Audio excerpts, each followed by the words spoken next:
There is nothing wrong with your television set.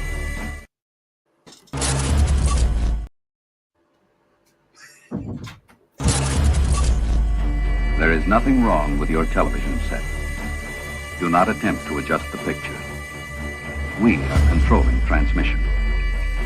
If we wish to make it louder, we will bring up the volume. If we wish to make it softer, we will tune it to a whisper. We will control the horizontal. We will control the vertical. We can roll the image, make it flutter. We can change the focus to a soft blur, or sharpen it to crystal clarity. For the next hour, sit quietly and we will control all that you see and hear. We repeat, there is nothing wrong with your television set. You are about to participate in a great adventure. You are about to experience the awe and mystery which reaches from the inner mind to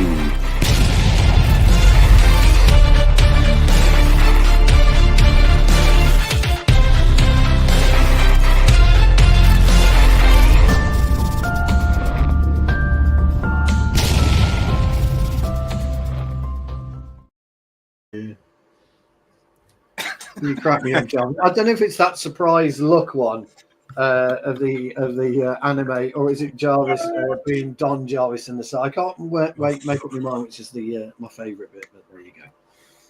Evening, everybody. Welcome to Jarvis's Corner on MUFC Realist TV and my new channel, Tactical Corner, or Tactical Devils, as it's actually called. So, well, we're done with the bloopers, and I just want to say hi to the panels, to Woolley, Andy Tate, and Mick Ruby. So I will be polite and let the guests speak first. So, Andy, how are you doing, my friend? He's going back to Stretford Paddock. Been doing stuff for the paddock, been working, looking after my family, walking a dog. Okay, I have to stay away from Old Trafford now because I've been priced out. Thank you, Jim Ratcliffe. And yeah, so I'm watching it get. I'm doing stuff at the studio instead. So I rather get paid to watch rubbish than pay out to watch rubbish. If you get me, you know, I rather earn me keep doing my podcasting. So yeah, there is a benefit to it. Well, I don't blame you. £66. That's almost a steal. You know, no, it's a robbery. Criminal robbery. And we have the big boss himself in the house for once. It's been a while, Mick. How are you doing? I'm doing fantastic. I'm smiling. Like I got this big buttrick smile because nobody expected us. Like everyone thought we would go to Anfield and show the yellow belly, but we didn't. So therefore, I am smiling. I don't know. Did I say something? Klopp, where are you? Nowhere to be seen. Nobody expected. Jarvis, come on, bail me out here. Yeah, but you know what, Stu? I did say that in a. So I said, like, you know, if we get a result, will you wear a mankini? I don't see the mankinis too, but I'm good. Well, you know, I don't want to. I want to save it for a very special occasion. We've had, as Andy will attest, we've had 2 centimeters of snow, and you know, UK shuts down when we get so much snowfall. So and it's cold. It's cold. I lived 2 minutes from work. 2-minute walk. And I had to get a lift home yesterday because it was crazy, absolutely crazy. A 2-minute car ride. Jarvis, this lads don't know what snow is. We haven't got a clue what snow is. Trust me. 2 centimeters, 5 maybe, or what are we talking about? If we get 5 centimeters, then that's it. I mean, the schools are closed, the roads are closed, the weather warning comes in, and there's an address by the Prime Minister. If you haven't got to leave your house, don't. Dude, I get 5 centimeters in 10 minutes. Oh, we know. Well, you sent me that video, didn't you, when you were out snow? Yeah, he was on snow patrolling. Plowing snow. Yeah, listening to, I think it was AC/DC or something. Riding dirty. Want to see me riding dirty? Riding dirty. No. It was a Dan. This Jarvis driving with his snow plow. He was loving it. No. We our country shuts down if we get a tiny amount of So it's fully understandable. You know, it's very difficult when it comes 2 centimeters of snow. That's too deep. You have my fullest sympathy. Yeah, So, I'm just kidding. It's fantastic to have a legendary panel as this. We have Stu, Andy, and Mick Ruby. I promised you Phil Marsh, ex-United player, but I'm That's sorry, probably my I fault. made a mistake. But he's coming on next Monday with a special guest. Stu, maybe you will talk about it just to introduce to the people. So we've many moons ago, not many moons ago, but a few months ago, I was privileged of interviewing Keith Hackett, the ex-Premier League referee and the PGMOL head. And Keith will be joining us next Monday at 9:00. So please tune in. Throughout the week, can you message myself and Jarvis either via YouTube or by Twitter? Any questions you'd like to ask Keith? About VAR, about anything, and we will put those to him. We also want to get the old player referee first hand angle, and then me and Jarvis will try and get some good stories. Maybe there's a Roy Keane story in there or two. Hope so. How about getting in the blue corner Howard Webb as well? The red corner. We don't quite know Howard Webb yet, but this is we are going to try our best, aren't we, Jarvis, to try and increase our panelists and I will just watch that because I would have a right go to the referee, so I'm going to sit on the sideline. Yes, you go on the sideline. I'm staying that one out next week because everyone's standing in line taking turns like with the crowbars. Yesterday, I've just seen an handball tonight against Wolves. What's the difference? So it's yes. Oh, and I've got a new mascot as well, Jarvis. Ooh. Yeah, Lego. Jarvis, as you wouldn't be surprised. Is that Arteta? He carries the greatest number ever. Juan Mata, number 8. Yeah. But I also had this gifted for me at Christmas as well. I don't know if you can see that. Oh, I had that gifted to me as well. I've got a Georgie Best one. Just a nice bit of nice bit of memorabilia. So I had that gifted. So I meant to show you these actually the other day. So but this is my I do like this my little office buddy. Yeah, greatest I jokingly said, and without an insult, is that Arteta, like with the Lego head, like yeah, he's got that. He has got that. He's got that.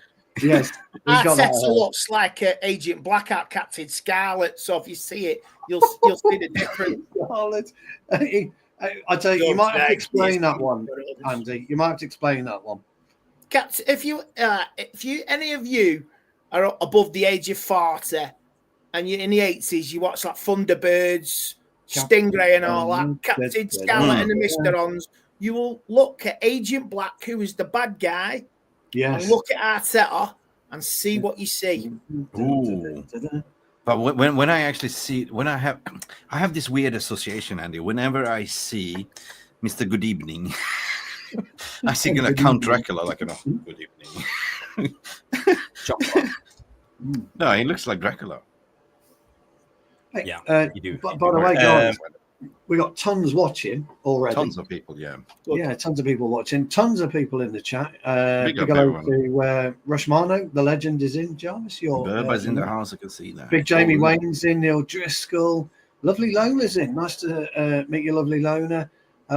Jules, Solskjaer United from RDTV. Rich's channel. He's in. Stu Wilkes, we have Paul Lucas, we have lovely Lola, Thomas Vegines, legends in the house. Jules Solskjaer, United TV, big up all of you. Yes. Wow. Rasta Top is in the house. Big Mark's in the house. Everyone's in the house. Lovely Lola, Checkers play pop. Checkers play pop. Checkers play pop. Dunno. Oh, No. Sorry, Jarvis, we're going off on one tonight. It's just that comment, Checkers play pop. Oh my days. But talking about Legos, I also have a lot of Legos, but I'm building Star Wars Legos. I'm actually working on the Sarlacc pit for my son because there was 6 packs of them. So now I'm doing the Sarlacc pit. So I'm done with the the tank, the mouth. The Sarlacc pit. Yeah, I didn't but I have the spaceship left. So yeah, I didn't so realize you that's could buy what I'm that working one. on. I didn't realize you could buy that. I was gifted a truck with a flatbed truck with a this is Legos as well. It's with a digger on it. So I've got that to do. Still got the typewriter to do. I've got But the Sarlacc pit one, Sarlacc pit. I didn't need to buy get into this Lego malarkey. It's very therapeutic. The Lego Optimus Prime and Bumblebee, so that's my Christmas list for next year. So. Oh no! Do you know what? We were having a really good time until Trev Wade popped in the chat. Oh no, Trev! It's gone. Love you, Trev. Yeah. You know that, pal. What we need, Trev, is when Trev comes in the chat, we need to get dun dun dun when we see Trev pop up. Anyway, we have also Welsh Girl 68 in the house. We have lovely moderator Jamie Wayne as well, David Porter. Big up legends, guys. Smash the like button, whatever you're watching. Let's kick on, Jarvis. Yes. What are you cooking today? Well, today's show is called Turning Point, or what did I say again? Or same old story. Same old story. So we've seen this before. We've seen us going away. We saw us win against the Manchester City, just to go on a losing streak of 3 to 4 games against mighty Nottingham Forest and other teams, the Wolves, and didn't go well. So we know these players can show up if they want to, but do they want to for the rest of the season? And for me now, I'm worried what will come next. Will we meet up against Southampton? Southampton might beat us, and we will be back to square one again. So my question is to the panel, and I will start with Andy Tate.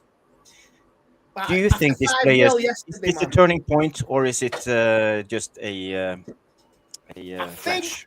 I think Jarvis, I think the penny has dropped for some of these players because they have been villainized and criticised from pillar to post and absolutely attacked on all fronts, from TV to social media, and quite rightly so. They have been getting away with murder, absolute murder, no accountability, no running.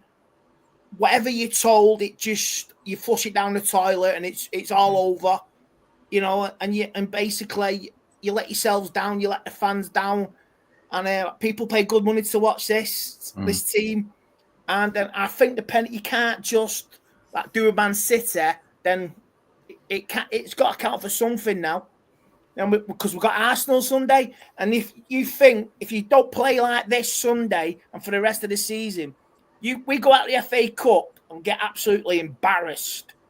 They're going to be scrutinised again. But I think Martinez, he said this. He said it's a matter of the mind. He said this on an interview yesterday, and I think it's clicked with Bruno now as well, and Delo. Some players are actually maybe playing for the careers, and I think Amorim's had enough of them. And he's like, they've had a week to absorb the Newcastle defeat, and now we've got another week now before the next game. So it's getting the message across. If this cannot be drilled into their heads, then maybe it's time to take up another sport, like watch rugby or something. I don't know, but it's I think for some the penny has dropped. I take the Garnacho as well, maybe dropping some of his socials. That's positive. I want to keep Garnacho. That's good. I heard that today. He's been dropping some. Twitter's been eradicated, and Wivenshaw boy can jog on down to Manchester Airport and clear out, far as I'm concerned, because he's not on the right mentality. I've seen PR all week, absolute rubbish. And I just hope this is a turning point. So much Trashford and positive PR leaks, this, that, the other from Rashford's camp, and Amorim standing up against them. And I'm glad he has done as well. So, this has to be a positive. But it was a good moment. It could have been so much better if Harry Maguire didn't clear the roof and he landed in Stanley Park. You know what I mean? So, and I take comfort that Liverpool were leaking. They were leaking goals like the Anfield Road then was leaking water. I've seen the videos and it was very comforting, and I enjoyed that. But yeah, it has to count for something now, and we have to move forward.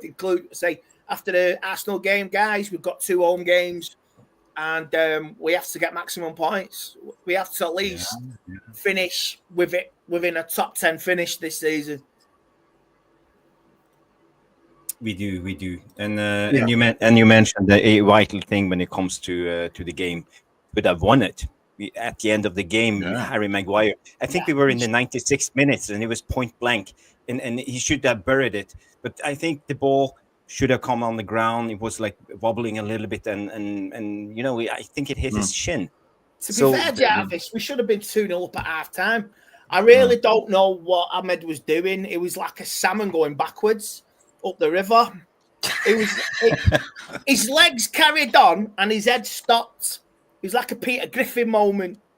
You know what I mean? It's a Family Guy or something. It's one of those. And I just feel if Ahmed was like Spider-Man, he could have dragged it.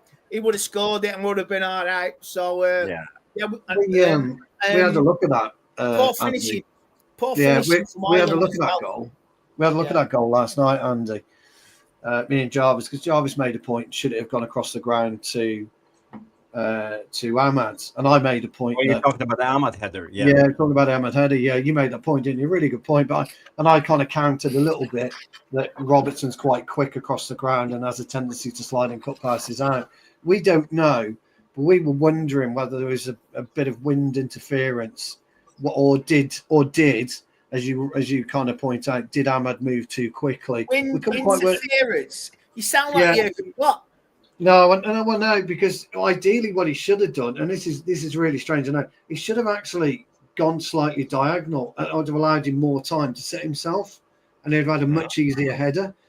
But he didn't. He decided to go straight. So, and when you go straight, you've got to actually head the ball straight. I know that sounds really weird, but you've got to attack the ball like that. You've got to attack it head on.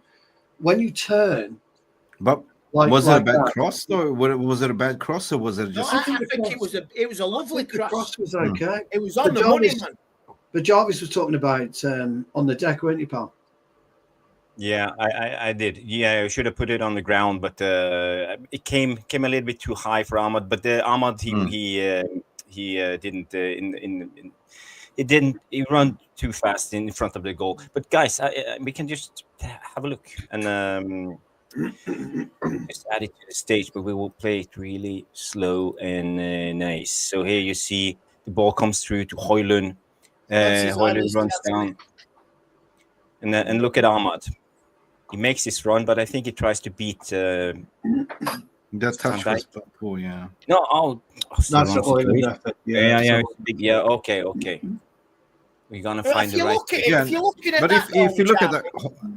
at that, that was reminiscent of last season on the cop, but on the other side, 1-on-1 with Alisson, he should have buried that.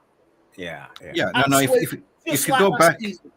If you go back and just look at the touch from Rasmus Højlund, that's a little bit of confidence. Normally, he will just run and smash the ball, right? But, the first touch there was bad. If you see that. He's 1-on-1 free. You can see that Alisson is backing. He could have just smashed it. You know what? That moment when he stopped, he stopped a little bit, paused, took the ball a little bit here. Do you remember the Brentford goal? Do you remember his Brentford goal? That was just like that. All he had to do was draw the keeper and chip it. Wait for him to. He was going low, just like the Brentford goal. He should have lifted that. Not saying it might have gone in, but it might have been a better chance. He should have taken it on bounce too, Andy. So he's a lot further out. Totally gone for the far post, and totally gave Alisson no chance to set himself. And that's exactly what Xerxes should have done. Instead of pushing the ball across to he should have hit it straight away. And you've got more room. You've got more room if you take it early, but neither of them did. I thought about the Xerxes situation. There was a guy that came in with zero confidence. He got hooked out 33 minutes, comes in. like scared as a rabbit. Normally, a striker would just go, I've got one thing in my mind. I used to be a striker, I actually playing a left wing. But as soon as I got that opportunity, the only thing I was thinking, driving, I'm going to bury that ball in the roof of the net. But he didn't. So he squared it. And of course, it was a little bit of a wobbly ground. It was bouncing a little bit, and he hit Harry Maguire on the shin pad and flew over the bar. But that could have been 3-2 to United in a glorious moment. But on the other hand, would have been an offside. We don't know. We don't know, do we? Yeah, big up, people. Keep smashing the like. Big up, guys, I'm pissed off. I'm still pissed off. I'm still frustrated. In my lifetime, that's the best Manchester United performance at Anfield. In my lifetime. Ooh. Yeah. In my lifetime. Yeah, since 1990, 91, that's the best performance of Manchester United at Anfield. I've been there, a part of the away fans, and I've seen us get fucking battered for 60, 70 minutes, nick a goal and defend for our lives. I'm talking about as a full game. We were compact, we were controlled, we kept the ball, we moved it. Anytime their crowd got up, we silenced them. We silenced the crowd. Anytime they got ahead of the steam, I've never seen that. I have never seen that. Anfield, they were down to 10 men. For large parts of it, well, I don't know, second half, they were down to 10 men. Gerrard got sent off. But in terms of a performance, for me, that's the best I've seen. I remember being in tears when we lost 2-1 in 1990. 91 when we lost 2-1, Mark Hughes scored. I think Ian Rush scored twice or once, and they beat us 2-1, and Leeds won the league. I remember being so fucking upset that day, right? Yeah, mate. For me, that was the best. That is the best I've seen of Manchester United play at Anfield in terms of the crowd involvement, in terms of them getting ahead of the steam. I was at the away end when we defended for our lives like dogs, and then O'Shea scored in the last minute. Yeah. I remember that. Yeah. That trip that day, limbs in that behind the goal was crazy. It was 88. I was there when Andy Cole scored twice and Carragher I think scored their own goal.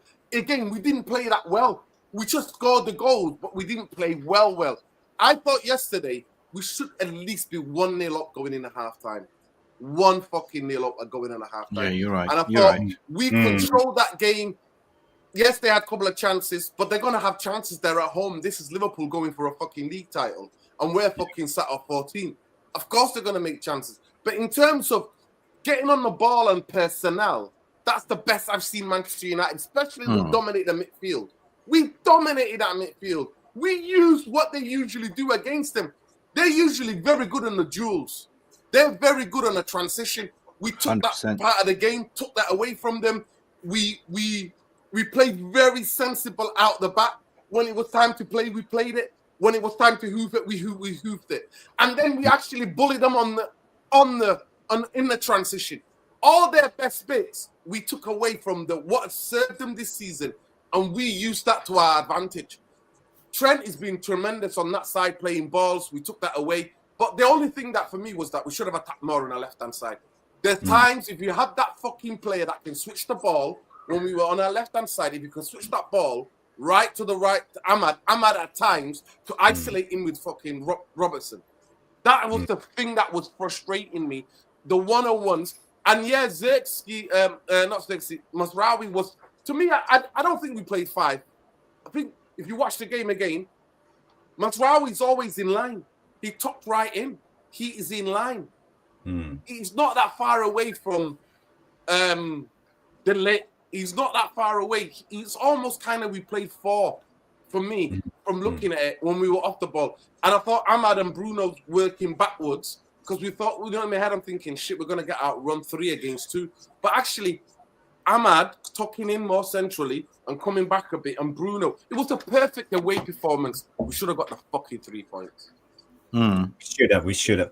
Guys, before we go to the next, I just want to show you. We talked about the last clip, the climax of the game actually, and we had a big chance. Maguire should have buried it in the goal. So here you see a beautiful ball. I think it's from Bruno to Xerxes. Xerxes runs in behind, and then you see Maguire. I would have chipped him. The goalkeeper's going back. Chip him. chip it, Yeah. or just drill it right between his legs. I don't know why did he pass it. I don't know why. Maybe his Confidence. confidence is a If bit my shit. life, if my Stu life made- would have depended on it, Stu made it. if my life depending on that, I'm not giving it to fucking Harry Maguire. I'd rather die. I'm not giving it to Harry Maguire. My life is from that. I'm not giving it to Harry Maguire. I'm not giving it to Harry Maguire. I don't care. If he took the defenders out and the goalkeeper, I'm not giving it to Harry Maguire. Harry Maguire is the guy he hasn't got the quick feet or the technique to be able to smash that ball on the half volley. He's not that guy. Look at Allison here. Yeah, chip If he it. chipped it in the first, Chip it. Allison would have had no chance. This was Stu's Chip point it. from yesterday, but I yeah. was screaming chip it. And by the way, I think he would have been onside because Robertson was He keeping was. him onside. He was onside. Yeah. Just looking at it there, he was onside. But the ball, he got the wrong ball across. There was as well, see wasn't the it? bounce of the ball. Yeah, It was a silly ball. It was a chip little ball, and it was a silly You ball. have to really. half volley it. You have to have the technique to half volley it Yeah. on the lace. Or take But a you touch. think Garnacho should have maybe run out? Harry, leave it behind you. Me and Yeah. Jarvis said last night. Yeah, Garnacho would have buried Garnacho it. could have made that as well. He's standing there like, what about me? Yes. Me and Jarvis said last night it'd have been ace if we'd seen the Have you seen the Maguire video? Have you seen the video of all the defenders and Andre? 1-1. They all Oh, collapsed yeah. on the floor. Yeah. Oh man, my dad told me about it today. My old man, and he was laughing his head off. Oh, I've seen it tonight, and you're like, bloody hell. They were all of them collapsed. All of them were going off. So, yeah. I just want to thank Paul S for the super chat. He Yeah. comes in and say proud to support this channel. People, smash the like. You're both Need as an bad as upgrade each ego, other, buddy. Crikey. I lost all the fuss, so now it's actually working. I Yeah. sent one, actually. But do you feel that we should have won that game in that dying Yeah. minute? 100%. I agree with Nuruddin was saying that, like, you know, the Liverpool crowd was absolutely shattered. Like, you know, they didn't have any answers, you know, because I said in my preview, the way we stay in this game is that we stay resolute. And the thing is that nobody was mentioning, we were man marking. We didn't do zonal marking. We were doing man for man. We went man for man. And what you said, Stewie, as well, we were hunting like wolf pack. The way we created the mid block and then low block. But the amazing point is that we didn't go down to absorb the pressure. We actually did go forward, which was like that. I think we stunned Slot and the Liverpool players and the entire crowd. But the longer we stayed in the game with 0-0, the more agitated the players got. Like, you know what I mean?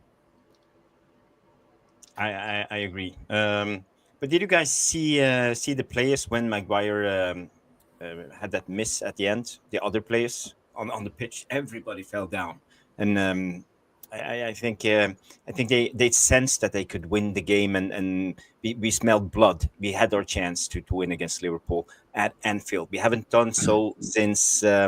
I think it was Pangal in 2014, Yeah, it was maybe. Pangal, yeah. No, it's 6 It years. was Rooney, Yeah, so it's 10 years, 11 Yeah, years. Rooney. Yeah, something like that. Yeah. Rooney 1-0. Yeah. 1-0 Rooney. And- What was the And the Mata last goal? time we That was- scored there last time we scored there was 2018 when Jose got sacked. 6 years It ago. was wasn't the- it? Lingard. It was the Lingard, yeah. Lingard, whatever But the mind deflection or you, whatever it was. I can take some. Liverpool have only beaten us once in the last 5 games now. So Adam Scott mentioned that today, and I didn't know. So it's like we've had 1 win, 2 draws, and 1 defeat. And it's like that's good, but like I say, we need this. We have to do this every game. I thought, listen, I'm Yeah. not gonna lie. Listen, as he's got everything wrong in the Newcastle game tactically, and the way the structure of the team, the setup was, he got everything right in this game. I just think the better switches. We don't have that player. Hearing about the Douglas Luiz being available on loan, 2 Premier Leagues going for Manchester United need to go and get somebody. We need somebody who can switch the fucking play. We need somebody who can pick up the ball and switch it to the other side and get Amad one-on-one. That to me was the maddening thing, the most frustrating thing about yesterday's game.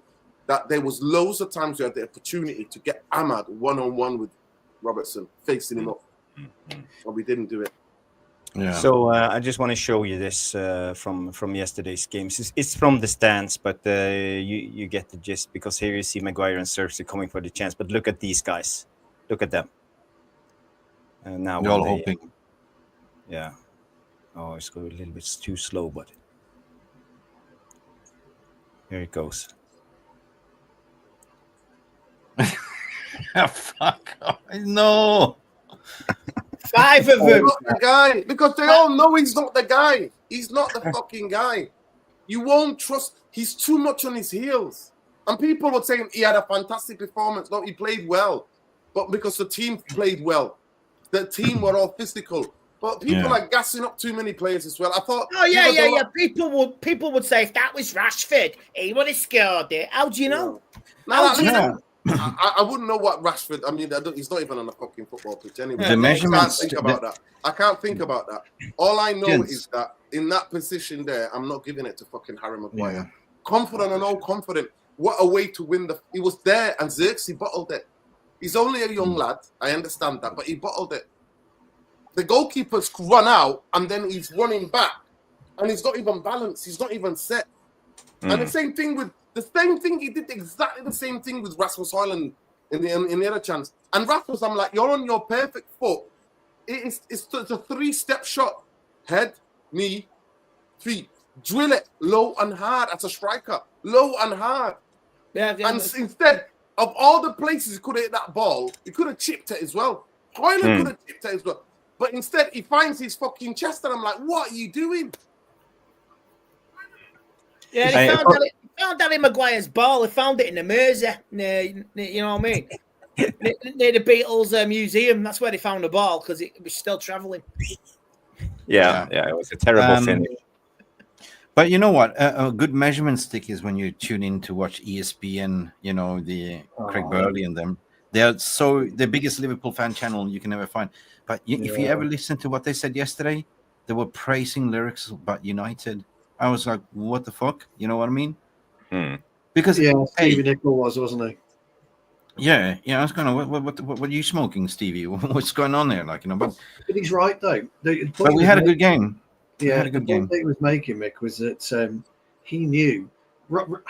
This is going to sound really strange, but I said to Jarvis, I don't know when we did our show on Friday, I said, I think we'll win the game. We'll get something from it. And Jarvis says, why? I said, we always turn up. Football's the thing about yesterday, you close the door. When you get on that coach, you shut the door, that's it, the game's gone. Forget it, it's done. You move on. You come in Monday morning and you start afresh. You concentrate directly on Arsenal. We have this habit, for whatever reason, of going up against the big teams. And look, I listened to the post-match interviews, Bruno, and he says, why can't we do this? You're asking the wrong question, mate. And you shouldn't be coming out publicly and asking that question. If anyone should know the answer to that, it's him. It's the captain of Manchester United Football Club. Yeah. It's Lindelof, it's Maguire, it's everyone else in and around the club. You know why you're not performing. You're the one that knows why you can't get motivated. As Martinez says, it's all about the mind. We can't get motivated. Yeah. Smaller teams. That's bullshit. That's bollocks. You have to get motivated for any game of football. Rubin's interview as well, you could tell, he was vexed, absolutely vexed. He will be vexed, and I would be vexed. And it doesn't matter who you're playing. It just doesn't. You cross that white line and you go to war and you win. And look, Nuruddin's right. I said to Jarvis last night, Nuruddin, on both efforts, for Højlund and for Xerxes, bounce number 2. When the ball bounces first, you set yourself, bounce number 2, bang. That's when you hit it. And I tell you what, whether you get it slightly on target, all on target, or to the far post, you've got 99% more chance of scoring than you did when you guys described it. Bounce, get it under control, slightly off my toe. Alisson set himself. He's always going to save it. He's always going to save it. Martinez his strike was a striker strike. He hit it first time and smashed it. See what Martinez did? He sped up at the very initial 3 yards of really quick, long stride, bang. And that's how you set yourself. You speed up, you stop, long stride, bang. It's the stride that sets a striker. Now, Jarvis and everyone knows it. I'm not a forward. Nuruddin plays central midfield. Jarvis midfield. They're strikers of football. I'm not a forward, but I understand the logistics and the mechanisms of being able to strike a football. I can't quite understand what was happening, whether it's confidence or not. It's inexcusable for a professional football at the elite level to not understand the best way to strike a football. I just couldn't get my head around it. And then, of course, Liverpool score. You know, Gakpo's goal, Agate was about a second away, wasn't he? But it's a second's a long time in football. It was a wonderful strike and a wonderful finish. The penalty, I don't know. I think everybody's got their own opinion on that, irrespective. Yeah. But we found our way back into it. We found that little bit of aggression, that little bit of nastiness, you know, to kind of get back into the game. And for once, Garnacho goes down the left and uses his brain. When was the last time Garnacho used his brain? He put in an okay cross. It wasn't a brilliant cross, was it? He put it in an okay cross. And then you've got the scuff shot of Amad that completely bamboozles. Spin on it, though, wasn't there? Yeah, Alisson. Spin on it. It's spinning away. Alisson had no chance to get down. He had no chance with it. And then we're kind of on the ascendancy again. The biggest point I took out of this, and I need to come back to something that Nuruddin said, was that we played them at their own game in the middle. Absolutely. And what you saw for the first time, if you've watched Liverpool this season, they don't go to ground. They went to ground so easily the weekend. McAllister, every time, bang, he's down. Gravenbach, massively big, strong, down. They're trying to stop Manchester United's momentum. It just wasn't happening. Mainu, Agate, solid. That left Bruno for once to, when he uses his brain, to be a really, really solid footballer for Manchester United. Was something that we've known we've had, and he just hasn't. Well, you tell me, guys, because I don't know why he hasn't delivered. But once he delivers, he unwraps a whole plethora of potential for us. Dalot saw Trent Alexander was struggling. Fucking hell, if I'm Trent, I'm retiring today. You can't let Dalot destroy you like that and go to Real Madrid. You just can't do it. And Mazzari, brilliant again, just cool, calm, very easy. Stu, you mentioned the penalty incidents. I just want to take it around the panel and for people to have their say on the penalty situation, because here you see De Ligt heading, or is it McAllister who heads the ball into De Ligt's arm from, I don't know, 1 yard, and what do you guys see? What's he supposed to do? Yeah, he's coming at you that fast. What you supposed to do? Chop his arm off. Jarvis, just quickly. Me and you spoke last night. We didn't really know what to say, did we, about it? But we did say we thought at the moment of contact, De Ligt wasn't looking at the ball. Do you remember? And this proves he wasn't. But I don't know what that means anymore. You could see it. You could see it clearly. You could see it clearly. If you asked him to do what he's doing now, there, in that position, you won't be able to do that again. It's just so weird. He's looking that way. His hand gets up like that. And he's like that. Like, he's totally not aware where his hand is. But for me, listen, it's a penalty whatever they give. Why didn't they give the other penalty on Van Dijk? Why was it in Norwegian television? Jarvis, in Norwegian, did they show that again in Norwegian? No, they didn't. Because it's Sky, innit? It's Sky. You get the broadcaster from Sky, innit? The original, it's Sky. It's Sky that's still doing it. Yeah, they didn't show it, did they? It was, I mean, the Gakpo thing when they were saying Gakpo was offside, I was like, really? Where? You don't see clearly here. The pictures are too blurry, but he is. He's handled it. His arms up. Van Dijk's, he's looking away. He's looking away. His elbows. Yeah. They were shouting for handball, but we didn't see Van Dijk. You know, I don't think it's Van Dijk. It's not Van Dijk. It's somebody else. I think it might be Gravenberch. See the number 4. Yeah, Van Dijk is there. I think it might be Gravenberch. Yeah, it's not Konate. It might be Konate. I think it's Gravenberch. You know, I think it's Gravenberch. It's Gravenberch. It's Gravenberch. You know the penalty if we take back the moment where. Who else is that? Who could that be? Because Gravenberch isn't Gravenberch number 18 here. Gravenberch's 18, It's somebody else. Oh no, that's Gravenberch, isn't it? Yeah, I think it's somebody else. Is it Trent?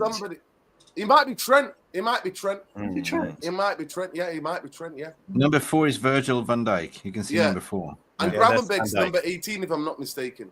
Yeah. It's also, by the way, it's also a penalty in there because of the way that Van Dijk's groping. I'm guessing it's Maguire. It's a penalty. No, him and McAllister are both him and McAllister. I thought McAllister was their best player, by the way. He's very good, wasn't he, McAllister?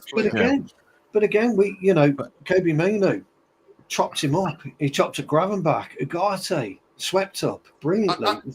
I did a show earlier on my YouTube, and I said, is it time now for Bruno to play once a week? Because that was the best performance in the Manchester United.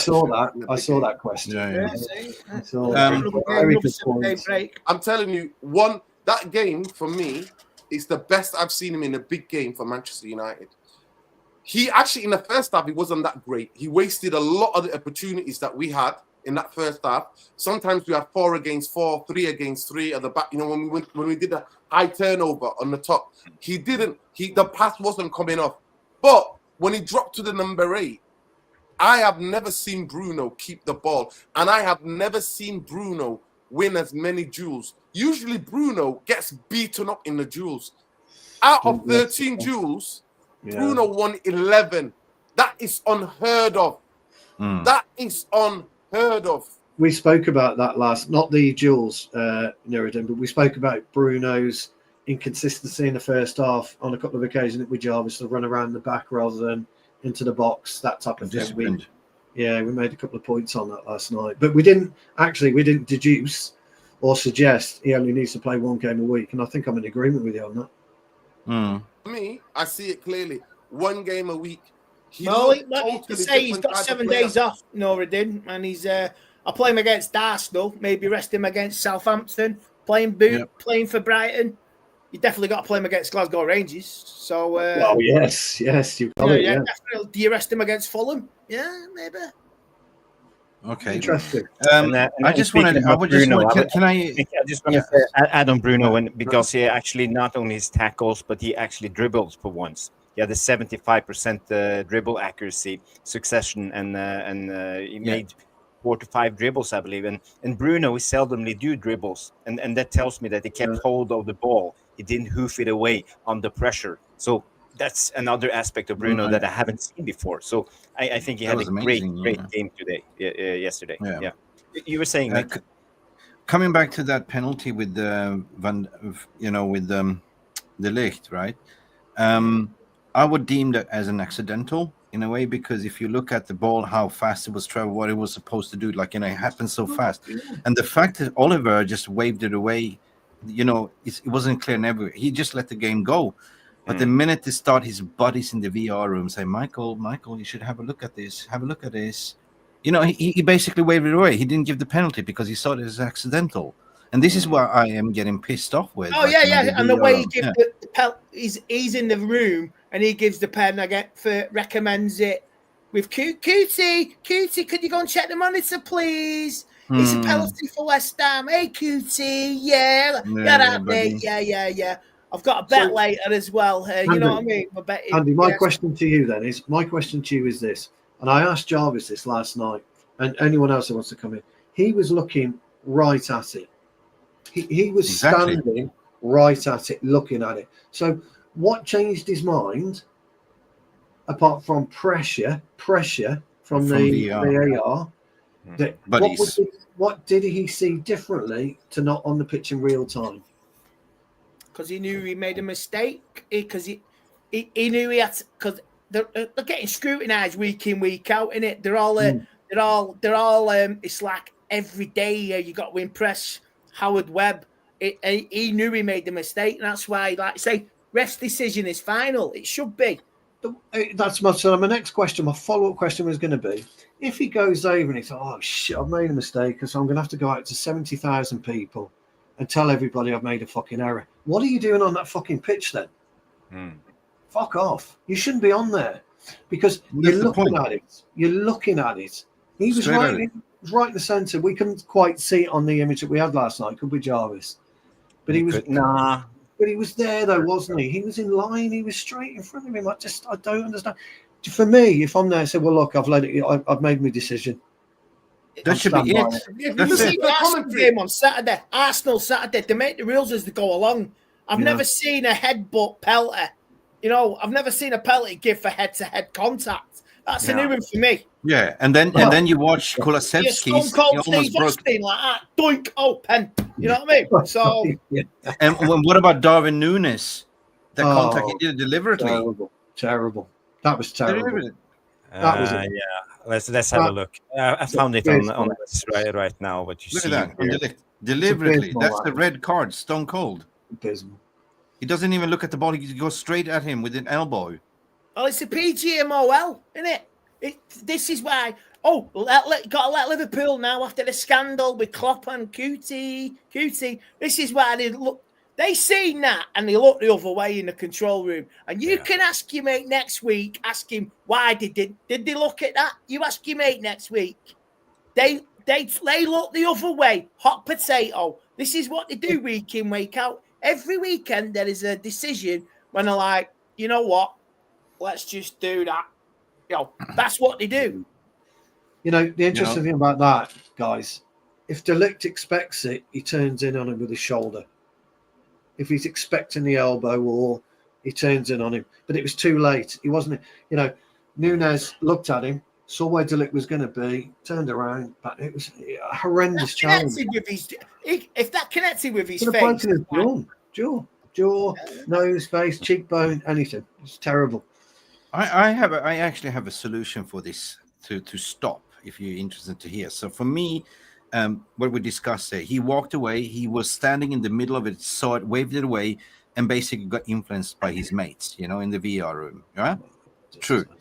I think that each Premier League referee have an attachment to a certain club, and each Premier League referee had the childhood destroyed by Man United. The solution, I mean, seriously, the solution here is to bring in intercontinental European referees that has no association to what the fuck any team, proper European, because at the moment the PGML, the VAR and the referees are the worst in Europe, 100%. Yeah. So solution is scrap them and bring in referees from Sweden, Poland, whatever, Spain, and that is unbiased. You know what I mean? Yeah, I don't know if you're. They'll have a conspiracy theory. I do like that idea. It'll never happen. But I do like that idea. Yeah.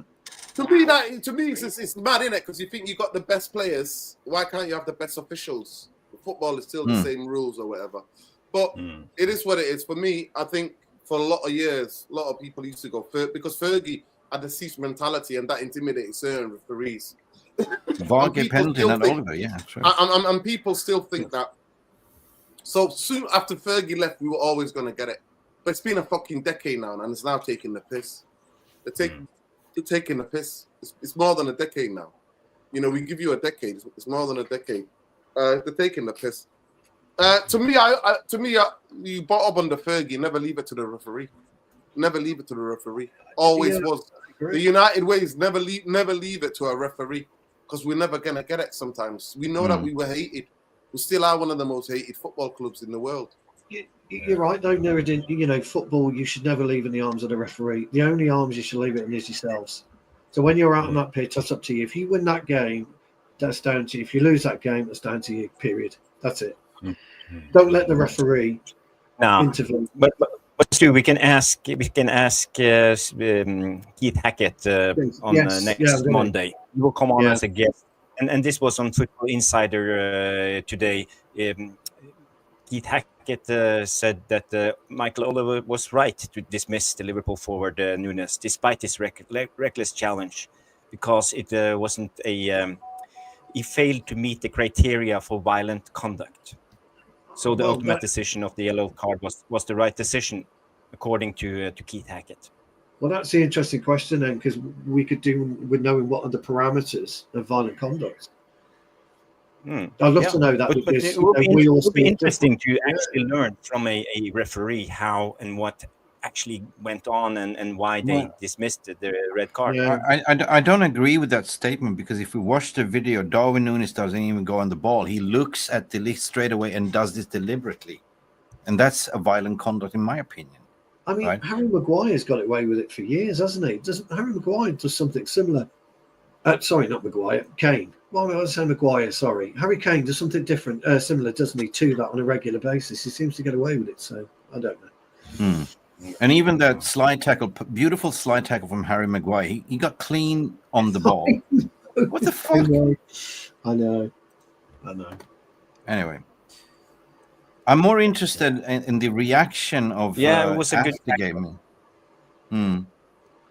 Oh, it's just there. Look at that. Look at that. It was a beautiful tackle. And he was first on the ball. Yeah, he got the ball, yeah. It was the clearest one ever. It was the brilliant. most. We could see it watching it. That's the mad thing. We could see it watching it, and the referee's looking at it directly, and how he can't see it. That's the maddest thing about it.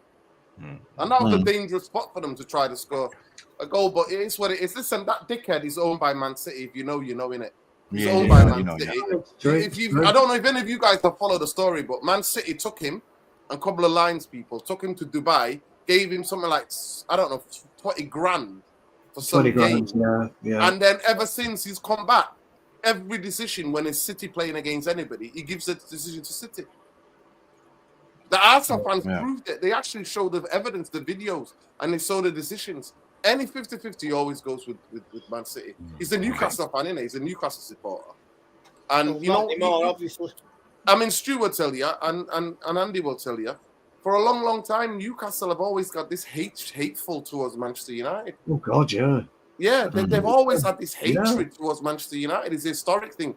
I don't know where it comes from. We've never been like sustained rivals. No, I don't know where they get it from.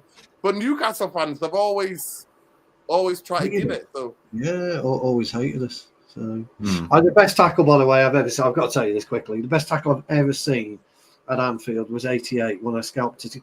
When you could scalp tickets, Andy, you get in for about a tenner. I was in the Cop, and Norman Whiteside came on, and he absolutely smashed Stephen McMahon. Glorious tackle. Because McMahon thought he was a hard bastard, didn't he, back in the day? Yeah. Bully boy, Thought he was I remember Steve McMahon. Was it McMahon?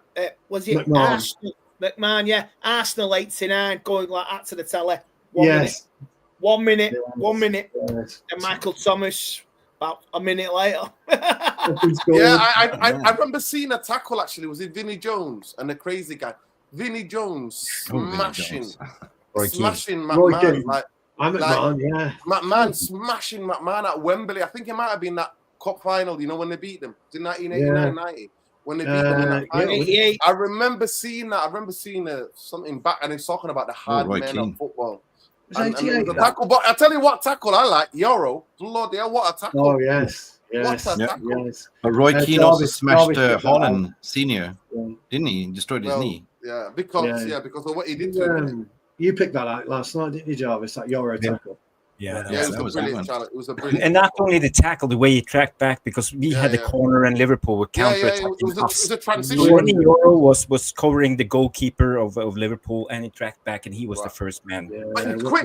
That's one of the best things: the quickness and the recovery, and his intelligence, knowing where to be positioned. Great kid player, he was talked in at 36 kilometers or in that. So that was the fastest run. He's slow, isn't he? Crikey. We talked about it. We talked about his attributes being one of the best recovery tackles. He's very good on the recovery tackles.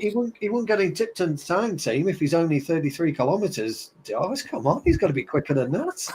Right. Yeah, but Jarvis, didn't we name him Lenny Longlegs a long time ago as well? Didn't we? Lenny Longlegs. No, it was that tackle to absolute perfection was.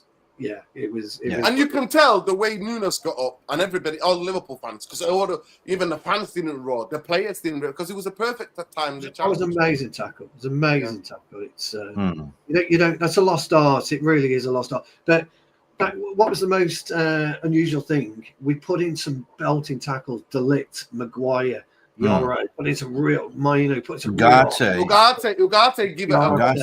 Mainu was man of the match, man. Ugarte, by the way, Ugarte was by far the man of the match. Yeah. His composure on the ball was sublime. Oh, it was unbelievable, wasn't it? Keeping it in tight spaces. Colby was a second, was a respectable second man of the match as well. Colby, definitely. To be fair, you know what he did. To be fair, a couple of things that came loose in the first half. Couple of dangerous moments when he gave the ball away in dangerous places. To be fair. We did too. Yeah, you're right. Mine as well. Yeah. Positionally, Kobe needs to. To me, he's more of a attacking player. Kobe. He's not a naturally instinctive defender for me personally. Yeah, he gave some basic balls away. You're absolutely right. A couple of 10-yarders, didn't he? Terrible. Okay, we got some memberships gift from Rushmano. Big up. The old. Yep. Here we are. Yeah, here we go. Okay. Come on. Bloody hell. Okay, we have Ty was gifted a membership. Big up, welcome to the family. We have The Right Way Around was gifted a membership. You're hilarious, mate. Failure P was gifted. Action was gifted. Menu Dave, MU Tube, Silverback G, Joel Abraham, and Ibrahim Amar. Jojo was also gifted a membership, and that's about it. Welcome. Guys, legend, Rushmano, the man. The gift that never stops gifting. Thank you. Guys, in the chat, please give Rushman all his roses and love hearts and welcome to the family. But at the end of the day, we're talking about this great performance, but I'm more interested in the reaction from Ruben Amorim afterwards. And we're talking about all of a sudden that people was using the brains all of a sudden. And it's like, and I saw Twitter feeds that like, hang on, this is something that we've been crying out for the past 6 years. Like, what did Ruben Amorim do? Like, did they give him an IQ test before? Like, because he was, what? Did he do an intelligence test? Because, unlock the brain? Because Martinez was saying, oh, well, it's all about here. And Bruno was saying all about here. And everyone was saying about, oh, did the penny just drop? And of course, Ruben Amorim was pissed off. He looked at this performance and saying, why didn't you fucking do that against Nottingham Forest? Why didn't you take my instructions against Newcastle, XYZ? Newcastle, he's to blame. But also reports regarding Garnacho that he was giving Garnacho instructions and Garnacho was just turning away and walking away. Is this the culture mentality shift that we had on this club that the players don't fucking listen, or they're just dum-dums, honest to God? Because we've been crying out, we've been saying this for years. It's an attitude thing, isn't it? It's an attitude thing. It's like, I've made it. No, you effing haven't. Like I say, mate, we don't have bad apples and start from scratch, and he's doing that, and I find that quite refreshing. But my takeaway, I would rather suffer than let Rashford put on a red shirt again. But that's what he said, Andy. Andy, players needs to learn how to suffer. And I was like, God, are you a sort of Shaolin monk? You have to whip yourself, suffer. Like, you know what I mean? He said that there'd be dark days ahead, and this is like, I hope the darkness is at least evaporated for a few months. Yeah, but the pure anger, I've never seen that from a gaffer for a long time. He was pissed off. Like, okay, it was a good performance, but he was angry. It's like he was frustrated. I've not seen that since Fergie. I really haven't. But Mickey should be. He should be. His question when he walks in is, "What the fuck went on yesterday, lads?" That would be my question. I want to know from you now. What was it? Tell me. Tell me what it is. Tell me what it is that. Because the post-match interview, Licha was saying, "No, it's all about our mentality." Everyone was pointing towards the head. What Bruno said was all right. So you turn up for the big occasion, you turn up for Liverpool, you turn up for City, but why can't you turn up for the lesser teams? This is Man United. This is the shirt you're playing for. You should always turn up with that mentality what we showed yesterday. Maybe some untruths have been said this week in private. Do you know on the training field or behind closed doors? Yeah. Maybe he's told them what like you say what. If you don't adjust to my tone, you're gone. You're finished. That's it. But point number 2 here is also that he had more time on the training pitch with them to actually implement. So now we're playing one game a week, more training sessions, more things to get into their heads. True? Yeah, it's true. No, so we saw a different result. No, to me, the reason why he got it right and the players got it right because they had more time to prepare for the game. Exactly. They had more time to watch more clips of Liverpool. They had more time to actually walk the game through to literally play how Liverpool were going to play using the reserve team. To literally say, Liverpool are here. These are going to play here. They're going to be, what are we going to do here? When they press to see what we're going to do. How are we going to hit it forward? He went through the whole game with them, like bit by bit, literally holding their fucking hands. Come here, you stand here. When he's got the ball here, you do this. You stay calm. That's what you do. So at the end of the day, right, it's about the time. But so we've only got one more week till next week after, because we play Arsenal on Sunday. Then we have Southampton on the Thursday. At home. Then we play. Then we play on the Sunday Brighton, and then we're back to playing Rangers, and then we're back to Thursday, Sunday. Rangers, Fulham, then the last Europa League game. Yeah. The thing is, Nuruddin, I'm with you on this, and I've long said this. When these players go home, they have the tea, put the kids to bed, then go in the study and watch 2 hours of Liverpool, watch 2 hours of Nunes movement, Salah's movement. I mean, they should know it anyway, but they can go and they can watch all this. They don't necessarily have to do it with Ruben Amorim. They can do it themselves. Yeah. They're lazy. These players are lazy. There's zero. Well, he said that. He let it be known. He said, two people are comfortable. We need a shock at this football club. Yeah. He's basically telling you, these dickheads are taking the piss. They're not asked about it, and they have to learn very quickly. But I believe he literally walked them through everything. Because that's what it looked like. That the amount of times I would see Diego Dalot, the amount of times that Diego Dalot passing it back, the amount of times, even you see the cameo from Garnacho, not wasting possession, made the right decisions all the time. And the amount of minute that he was on the football pitch, I was watching him. I'm like, yeah, he's making the right decision. He's not going to aimlessly attack. He's waiting for the people to come up, the other players to come. He plays it back, keeps the possession. We recycle it. People not just like, I'm going to just try to beat my guy and I'm going to have a wild shot. No, we're not going to do that anymore. So the decision-making was already there. At the end of the day, that's what I believe that he did. But we're not going to get that. And me personally, I'd be like, get the fuck out of the cup. I don't want to... Everybody see. I see it as the crucial part when a coach comes in, when you got the culture that we've had in the last 10 to 12 years at this football club, that the types of players that we have, this manager needs time on the training ground so he'll know who's doing it in training, who's doing it in the matches. And for me, get out of the fucking cups. Get out. We're already out of the Euro. To me, I'm not defending no FA Cup because we won the FA Cup and we finished fucking 8th last season. And I know that next season, if these results continue, Thursday, Sunday, that's this kind of like Sunday, Thursday kind of things, we're not going to be able to have time. We're not going to be able to have time to be able to play. And he's going to have to, because he doesn't want players getting injured, he's going to have to alternate. So I want to get out of the Europa League. I agree with you. I don't mind getting knocked out of the FA Cup because I'm telling you now, the fan base, some of them are not. I was in the stadium on last Monday, and I'm telling you, some of the fans are already thinking he might not be the guy. Because next season, if we get some funky results, all the pressure is going to be on him. And you know what Ineos are like and what this fucking football club's like. So for me, I'm saying to you, right at this moment, we need this coach to drill these players who are going to stay. Know that by the end of the May, who's staying, who's going, and what he wants. These are the key elements. Because next season, he's not going to get the grace that he's got majority of us. He's not going to get that for the last majority of the fans. He won't get it. So now, get out of the cups, get out of the shit Europa League, and just focus. And if we do a season without European football, so be it. We deserve to do it. We deserve to not to have any European football. That's my humble opinion. Because the most important thing is him drilling the way he wants to play.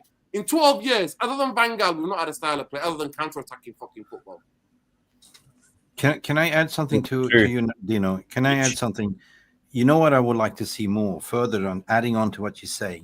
Don't go on a European tour or American tour. Stay at Carrington and train there. Use that as a pre-season. Oh, mate. They want to go to Malaysia at the end of the season. That's what they want to do. No, I'm saying that. Fucking 10 million for 10 million bullshit. No, there's a reason why I'm saying that, because every time we go on a pre-season, we don't have a time to train, players on a holiday. We don't get ready to the Premier League and we diddle down like in the transfer market. Players arrive late. So I said, just don't go anywhere. Just train. Get your shit together, right? Yeah, if we want to have money for the Europa League, and I mean for the Champions League, I mean the only path for Champions League is through Europa League. So yeah, drop off the FA Cup. Do we need to be in there? I would rather. I'm sorry, man. I would rather drop the Europa League and with the FA Cup. It's still Saturday, Sunday. I would try fight tooth and nail to win the FA Cup again because it's very personal and we won it last May. But it's my favourite cup. It's my favourite competition at the moment because we have to win it again. But one game a week, if it's league and FA Cup, I'll take that. You go out Europa, fine. I can't have another trophy this season. Well, the only reason why we're going tour is because money. That's it, right? Yeah. We need the money, though, don't we? That's the thing. Yeah. But do we though, Stu? Because it's the mismanagement and the misconduct of the fucking Glazers and fucking this football club. If Nottingham Forest can break the fucking rules and get 3 points deduction, why can't we fucking do it? Well, I mean, Everton do it. Leicester do it. They all got fucking ways around these fucking bullshit. PSL and all this bullshit. How come they all do it and we can't do it? And we got a fucking team who done it for fucking 118 fucking rules. Yeah, that's what I'm saying to you about this fucking this football club and this fucking league. You've got people who did 118, broke 118 fucking rules. Guys, it's the mentality of the club. I got a text yesterday. I put it on the group chat.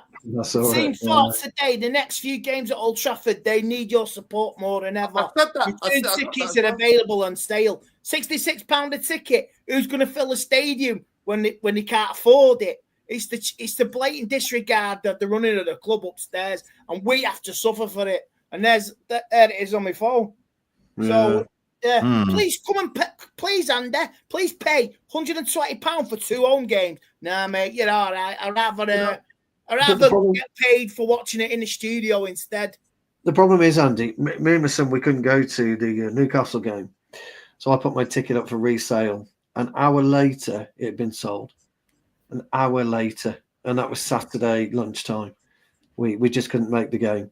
An hour late, or Sunday lunchtime. I think it was a Monday, wasn't it? We just can make the game. But you have to sell it back to the club, yeah? And they sell it. Back to the club. I get face value for my ticket because I'm a season ticket holder. And they sell it for 66 quid. So actually, they don't want me. They don't want anyone else who's got a season ticket. They want to because they can sell tickets at 66 quid. You go online, there's some tickets 160 quid. Yeah, but it's okay if you're sitting in top 4, you're winning games at Old Trafford. People would be happy to pay. I mean, if you can afford it. But right now you're not playing good, so why the fuck should you pay 66 quid? People will pay it. The problem is people will pay it. They've got, I've had my ticket for 30 years, my season ticket. If I gave it up tomorrow, they'd sell it and they'd get more money than what I pay because I'm historical rates. This is the problem with modern day football. It really is. Oh, this is where I'm priced out, guys. I mean, I went to watch another game on a weekend. I went to watch Stoke City. £10. £10 to watch Stoke City against in a championship. All right, it was 0-0. It was a bore, but at least it's a cheap game of football. It's fucking cold up there as well, isn't it, Britannia? Fuck me. Yeah. That's why they call it Tuesday night in Stoke. Can he do it? Marcus Rashford can do it on a Saturday, but he can't do it on a cold night at Stoke. That's Marcus Rashford for you. Speaking of Rashford, we have some news. Yeah, maybe you will share it or Rashford Milan exclusive early lead new contracts are expected to assess feasibly of the deal. The English winger is at odds with Manchester United and is looking a way out. And it's high competition from across Europe. And the source is Matteo Moretto, and he's the guy who feeds basically Fabrizio. So he has a big source in Milano. So because Leao's injured at the moment. Leao's injured and he's been on horrendous form this season. Leao's not performed at all and he's injured. So they're looking for the links are the way the links are. Yeah. Is this AC Milan or but Rashford will have to take a massive wage cut to go there. AC Milan, yeah. AC, right? Okay. Yeah. He'll be alone and we'll end up paying. To me, you know what I would say? Me personally, a player swap. You know what player I want, Jarvis? From AC Milan, only one player. I only want one player from that league, and he plays in fucking midfield. One player. One player. Barella. No. Barella? No, AC Milan, the Dutch midfield player. I can't believe you forgot him. We talk about him all the time. Oh, yeah. Reinders. What's his name again? Reinders. Yeah, he's great. He's great. He is phenomenal. But I won't get any players from that league other than him. I think that league, I don't trust that league anymore. I don't really trust it.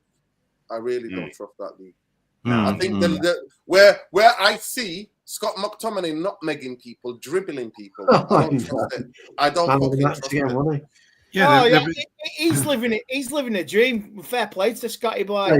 I'll tell you what. He's going to have the Italian league under his belt as well, isn't he? They're going to win it. But there's definitely something going on with Rashford. Like, you know, I don't believe this. Not if Atlanta. I think Atlanta are going to win the leagues too. I promise you. I think Atlanta are top, if I'm not mistaken. They're top. Lads, I think that Rashford is gone. Right? There's no coincidence. 5 games dropped. Like, you know, and they're calling him sicky. Like, he's not sick. Yeah. Why just be honest, Rashford? I'm sick. Yeah, we're sick to the back. We're the sick to the back teeth of you, lad. Yeah, true. I mean, if you look at the entire squad, everyone's got married, kids, families, even young Garnacho, 20's got baby, blah, blah, blah. The only one that's the bachelor singular, Marcus Rashford. Keeps changing. Going out on the piss, gambling. Girlfriend. Go to Italy, enjoy a little bit of a... Gelato. Gelato. Bonetti. Napoli on top. Yes, Napoli, 44. yeah. But Atlanta second, 41 points in a game in hand. They're a good side, Atlanta, aren't they? A really good side. But, they won Europa League last season. So Lookman, I like Lookman. The only team it's the manager. Yeah. Listen, at the end of the day, I think we have 3 signings for a perfect squad, and I would go for a left wing back 100% and a seasonal striker. I think Victor Gyökeres in the summer should be the cherry on the top. What about this PSG striker? What about this situation with Dani Olmo, get him on a seasonal loan? Or there's been also reports saying regarding Kvaratskhelia as well. Like, you know, fuck, if we get Kvaratskhelia in, man, that's a fucking window. Do you play him as a 10 or as a wing back? Both. As a 10, left side of 10, I think, as a creator. Yeah, but I'll take Kvaratskhelia. That's how you say his name. Kvaratskhelia, I think. Yeah, Kvaratskhelia. Yeah. But you know, he's such a hyped player, and we see him in the Euros doing really well. We won't get him. We see him sometimes in the Champions League, but can he be a consistent player? Because I'm worried about players like him, like the guy at Milan who's injured at the minute, who was good in the Euros, the Spanish guy. What's his name again? The winger. Dribbling winger. What are you talking about? The Atletico Madrid. Sorry. The Atletico Bilbao player. Nico Williams. Yeah, Nico Williams, for example. Some players are so good at moments, but when you want them to perform consistently, it's not the right pick. And bringing a player like Kvaratskhelia into this squad, is it the right moment? Because I think Premier League proven. You and I have been talking about this a lot of the time. Bringing in Premier League proven players who knows how to play 38 games of the season plus cups and go play every Wednesday, Saturday, Sunday, Thursday, all season long. And you know, it's very difficult. We remember players like Mesut Özil coming into Arsenal, being brilliant first half of the season, and then just faded away. So this is what I fear when bringing in players like Nico Williams, Kvaratskhelia, big names. Kvaratskhelia, I think he's a really good ball carrier. He's got abilities to carry the ball. I actually wouldn't mind playing him as the. Do you think he would do better than, for example, let's say if he signed Jared Bowen? Yeah, I think I think in this system you need really good ball carriers and people who are quite quick. Jarvis, I've just sent you a clip. Yeah, it's from Sky tonight. but I don't know if you can hide the Sky logo. But it is from a penalty, that handball, right? And they didn't give it because they said he didn't have time to move his arm. I've sent it to you on Twitter. If you can show that, it's like the lift hadn't time to do what? Like he was literally on the guy's 1 yard away from him. The ball comes so fast.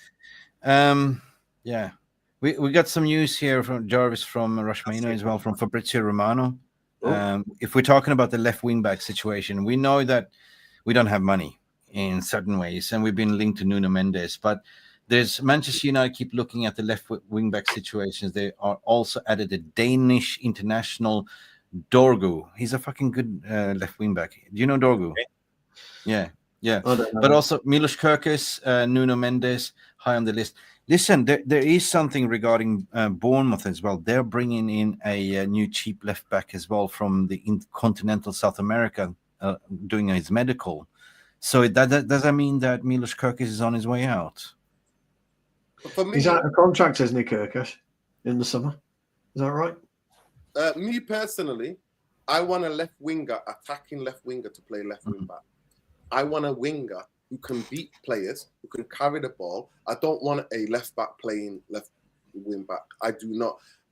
Nunes, to me, he's injury prone from what I can read from him. And Kerkez, for me, he's a left back in a back four. He's not a wing back. Do you guys think we'll get anybody in? Andy, well, you know what? Andy, let me just say this.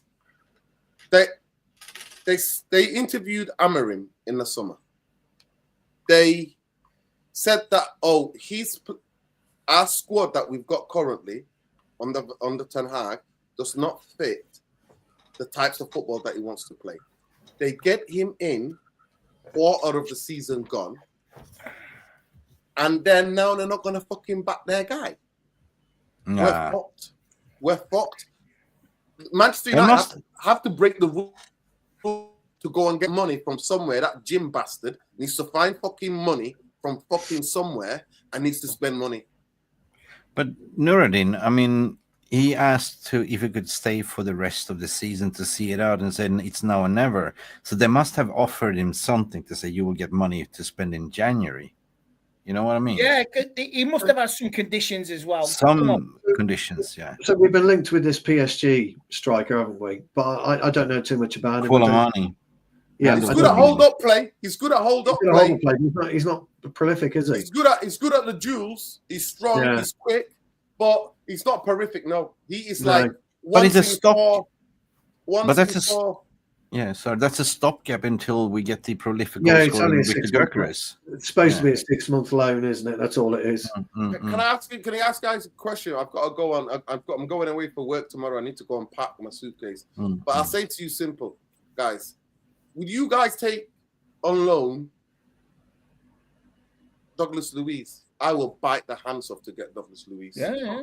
I don't mean on loan. Yeah, absolutely. 6 months. On loan from Juventus. Yeah. Apparently, two Premier League teams are highly linked with him because he's not settled in at Juventus. He's not playing. He's proven in the Premier League. Him and Ogate next to each other, for me, that sounds amazing. And I think Manchester United have to do that deal. We have to. Well, the thing is, and push Kobe up the pitch more. Yeah, 20 years ago, we would be doing that type of deal. We'd have been all over that deal. He wouldn't have gone to Juventus because at that time we may have gone in for him. Same as Cunha. We'd be all over Cunha now, or a player of that ilk. We want a striker. We'd probably be all over Jarrod Bowen, or maybe Watkins or somebody. We would be, but I agree. Somebody like him, Douglas Luiz, is Premier League proven. Absolutely, I've got no issue with it. I think we need Premier League proven first and foremost. The only thing that we might have to get his girlfriend to the Instagram. She's not settling either, is she? She's not playing. Well, she's not settling. She won't be settling with the snow here, I tell you. Yeah. She's Swedish. She's used to snow. I don't think she's settling either. So I think it's if there's an opportunity to bring him in, I would. But I think he'll only go loans. And the thing about getting Gyökeres in the summer, don't forget he was surplus to requirements at Brighton 3 years ago. shipped out to Coventry. He's had, what, 1.5 seasons, 2 seasons in Sporting Lisbon. It's a different league. Yeah, but he's still scoring goals with that Ruben. Yeah, No, he is. I've got no problem with that. He is. The Portuguese league no is issue like with the that, championship. Come on, let's be honest. Could he do it in the Prem? We don't know, and this is why I think, and I'm sorry for being like a broken record, I'd rather buy proven in the Premier League. Exactly. The point is what I wanted to make before was that Soler, Julio Soler is now heading towards Bournemouth to finalize his move. Fee agreed, approximately 10 million. And that's a left wing back. Does that mean that Kirkish is going? Question mark. Soler. Possibly. I mean, we've got the Paraguayan kid coming in the summer, haven't we? Yeah. I don't know if that's an Amorim deal or if that's a United deal. I don't know. He's not Has said. to be a club signing. Has to be a club signing. You think that's just a club signing? John? Yeah. Okay. What? He is 16 or 17? He's 17 now. Yeah. He looks a monster over player, doesn't he? Fabrizio Romano has just come out to say breaking AC Milan are among several clubs to hold talks to discuss conditions of Marcus Rashford loan deal for January. More clubs around Europe are expected to approach Manchester United to understand how they can make it happen. Early stages so far, but movements around Rashford are set to start. I'm the fire starter. We heard it from Matteo Moretto first. It's not fab. Yeah, it's not fab. Listen, can I just say this now, guys? We haven't got a director of football. We're not going to get a director of football. We've got a very inexperienced in Jason Wilcox. And it's Omar Barada now, a director of fucking football, as well as being a CEO. What the fuck? I think they're doing it both, aren't they? I called it out. And I said, I was the only one to say that. Vivel is coming in, isn't he? Yeah. Oh, Vivel's record, Jarvis, is spotting like 17-year-olds, 18-year-olds. That's what Vivel's big thing is, claim to fame is. Maybe spotting 18-year-olds. Well, we need players now in this fucking team now, Jarvis. But listen, what I said, and I kind of figured it out because the cost cutting is part of the reasons why they are kind of also sacking and made it up in the media that he was the scapegoat, like he wanted to have a Southgate. It was all club leaks. But if you look at what they're doing behind the scenes, they're fucking cutting costs everywhere. They figure out that this is a surplus for requirement. Basically, we have 3 people that can do his job. Let's consolidate it from a HR perspective. So that's why we're not seeing, they're not going for another sporting director because you have Vivel that can do the recruitment job. You have Wilcox that can do the job as well. And you have Omar Barada. There's 3 people that so you can delegate the job and they can save themselves 5 million now. But I'll say this now. Omar Barada is a CEO. He was a CEO of the Sporting Group. He was a CFO, of the Sporting Group for Man City. He has no experience in buying in players, right? He's got no experience. Jason Wilcox was a championship director of football. Yeah. Let's not get it twisted. Southampton went and got promoted. Yeah. But Vivel has only been known to work on especially Latin American or the world stage. And that signing, that 17-year-old guy we're going to sign, that's Vivel. But that's what he's known for. We need players right now, in this now. But the question is, why they haven't replaced the Dan Ashford? Usually they do it straight away. So that tells me that they have delegated. Today, by the way, it was official today that Andre Patat has officially left. And we were linked with him, remember? We were linked with him. So we'll see. This guy, actually, he made some really good signings. I mean, he made some bad signings as well, but the majority it cost the club nearly almost 40 million quid to replace and sack the new manager, including Dan Ashford as well, all the backroom stuff. Money that could be used in the summer or in the January window. And that's what they're going penny pinching. They saved 30 million from sacking 250 people and taking the money of Fergie and all of that kind of stuff. Christmas parties, Marks and Spencer, all of that. Yeah. And by the way, do you know that the stewards, the stewards who work on the Stretford end and the ones who work on the East end don't work for Manchester United. Don't get me started. Don't get me started. From somewhere Agencies. I spoke to my dad today, Noradin, and guys, my dad went to the match against Newcastle on Monday. He's got arthritis and varicose veins. He walked up to the turnstile with his walking stick, and them stupid agency workers tried to confiscate his walking stick. Oh, dear. Jesus H. Christ, he's nearly 80, and you're trying to confiscate. And my dad told me this today. Try to confiscate, educate your employees. This is how skin tight United are. Educate your workers. It won't have happened with the stewards. You're doing it with second-rate people who know nothing about safety and the safety of humans and safety of people. And people need stuff to work with. So up yours, Man United. You nearly cost my dad. And I'm telling you, really angry when I found this out today from my old man. Really angry. Disgrace. Because if you try it again when I'm there with my dad, I'll tell you what, agency workers, I will give you a piece of my mind. And that is an effing promise. So for me, that just shows it. So the point that I was going to make is that, you know, because I've known some of the stewards for a long, long time, yeah, and I see them, like, I've saw them, chat to them, and I'm like, well, what happened to Mike? What happened to David? What happened to John? They're like, oh, yeah, they're not here anymore. They've got agency. So now, the Stratford End and the East End, they don't have any fucking Manchester United employee stewards anymore. Agency. Only in the North Stand, they still got people who are employed by Manchester United. That's unbelievable. They put them at the top tier, though, don't they? That's what they say. They make them. They put them at the top of the Fergie stand. And try and make them quit because it's like we've got walking up that stand is hard.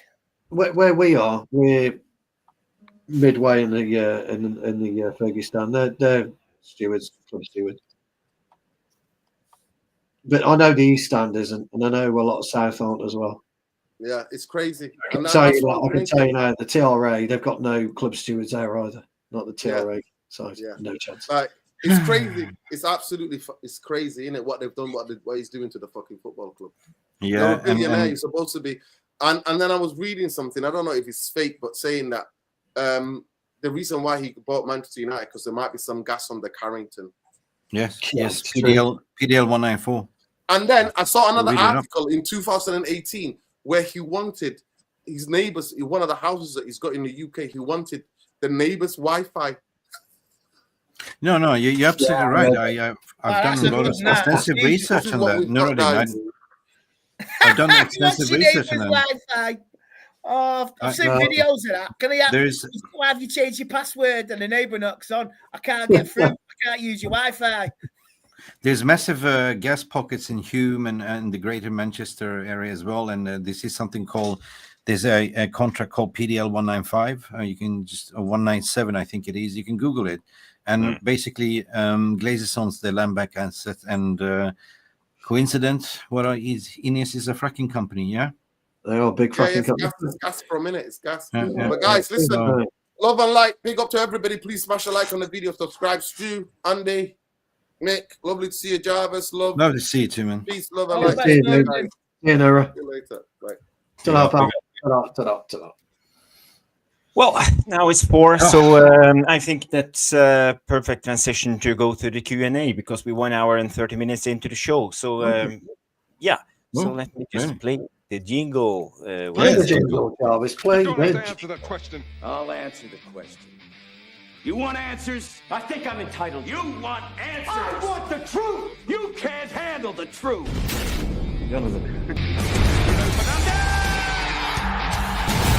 People are drinking.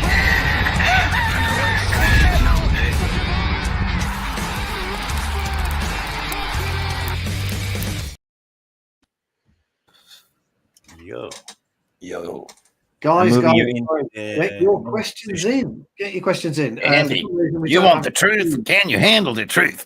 We can handle the truth. All right, we don't have that many questions so far, so please get your questions into Andy, Mick, and Jarvis. First and foremost, guys, there's 238, 240 of you watching. There's about 30 on Tactical Devils. Brilliant likes. I think we're over 50 on this channel, 30 on Tactical Devils. So it's been a brilliant stream. Thank you all for your support. Jarvis is particularly buzzing for the Tactical Devils. Oh, yes. Can I add something? If you're trying to burn, your New Year's resolution is to lose weight, you know what you can do? Burn extra calories. Reach out and press the like. They will burn you extra 2 calories. Brilliant. Get those likes. Jarvis is looking to get to 500 likes by at the end of January. So we're on about Okay, 500 subscribers. We're on about 240-ish, I think, or close to 240. Or is it a bit more now, Jarvis, you know I like you already. You got my like, yeah. I like you. Okay. Okay, yeah, thank you. Is it a bit more? Is it a bit more? We're on 261 likes. 261. If we can get Tactical Devils. let's go get to 500 likes on Tactical Devils. That'll be absolutely brilliant. Been a great show so far. Let's get some questions in. Let's get them flying in. Jarvis will start all the questions for us. Mick and Andy will answer them along with Jarvis. And Trev's come in. What's Jim Mogul's Mankini live on there? Who knows, Trev? Who knows?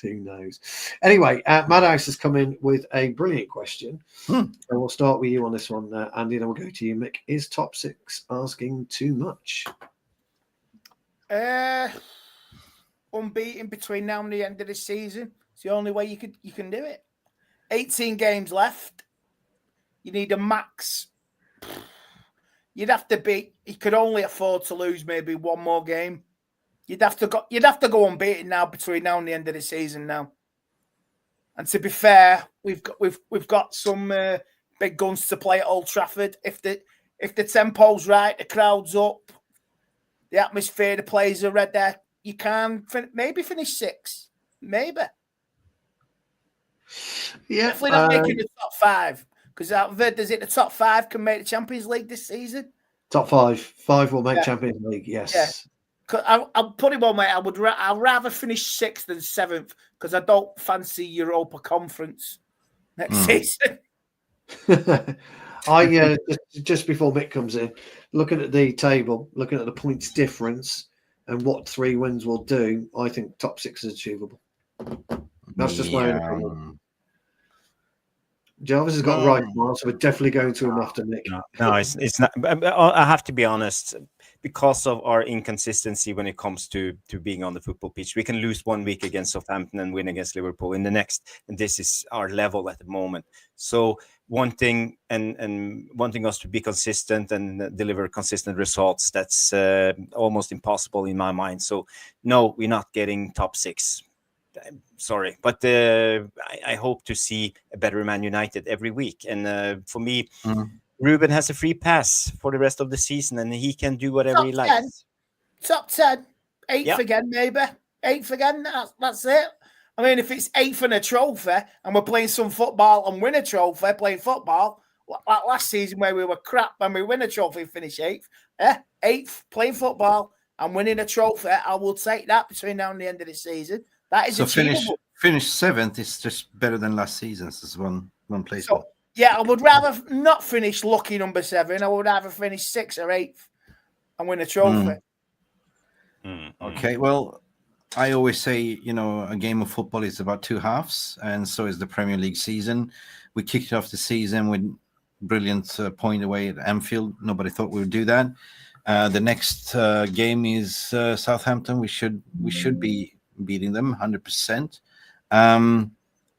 I just say, like you guys, I just want to see, improvements. I want to see, the players playing good football. I don't really care about the results at this point, because for me, the season was a write-off as soon as you change the coach and the system, right? So, but usually, I was in tears yesterday and I was singing that beautiful Pink song. You know that, where there is desire, there's gotta be a flame. You gotta get up and try. And this is what I want for the players to do. Right, so the suffering is Ruben's suffering. He's saying, I like this manager because he makes the players feel the suffer about the fans, himself, and what he's going through, the emotions on the pitch. So he said it himself in the post-match. The players need to suffer. Fantastic. So get on your bike now. You've proven against Liverpool. You're going away at Arsenal that looks pretty flat, and then Southampton, and then we see game by game, right? It's worth pointing out, though, fellas. It is worth pointing out that we beat Brighton and Fulham. Southampton would be 8th.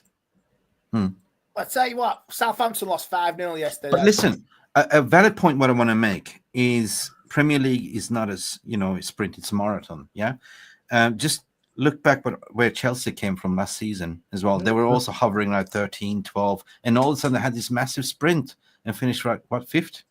Yeah, they finished 7th, didn't they? They had one defeat in the last 16 games of the season, and they lost. And they lost the Carabao Cup final, and they got beat by City to a very dubious fucking referee decisions that day against City. So yeah, they had a good push. Cole Palmer and Cole. They just really came like that. So. Look, fantastic sprint. But the thing is, like, nobody's expecting us to do anything. Everyone's looking down on us at the moment. So that's why I say a wounded animal is the most dangerous animal. So, hey, what's to say that we can get on the bike and get on a sprint? So we'll see. Well, I say, cautiously optimistic. Top 6 can be reachable. I think we get top 6. We do. Right. Stephanie Griffiths has come with a question. Jarvis, why do you think United's away fan support is better than our home fan support? You have to be honest. I've never been to an away game with Man United. Magnificent. So, Brilliant. It's the hardcore generation. It's not the day trippers at Old Trafford. It's the hardcore support that apply week in, week out. Some of them get lucky, some of them don't get tickets, but yeah, it's the hardcore support, which is United away days, and they're on another level. They really are. I know a few lads who go. It's brilliant. You can't beat it. My last away game was like Stoke away in 2016. Rooney's last minute free kick got us a point. He's like his 100th goal for the club or something, 250th goal.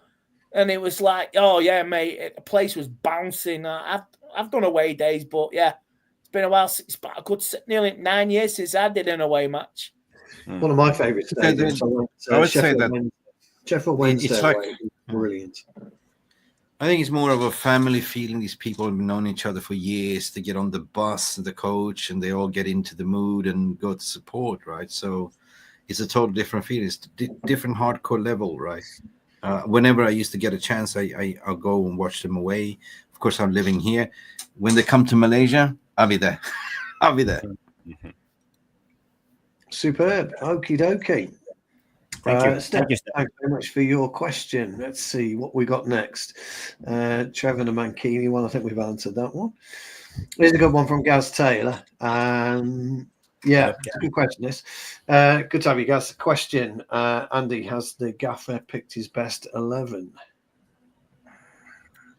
I don't know because I would say that if you look at the Man City game and yesterday, that was sort of a good lineup, but that lineup's been there in previous games as well. So I would say yesterday the lineup and the performance was spot on, but we need to see that again on Sunday. So I'll reserve judgment on that till Sunday because I do not want to lose the FA Cup. I really want to beat, and we owe Arsenal. Right. We really owe Arsenal.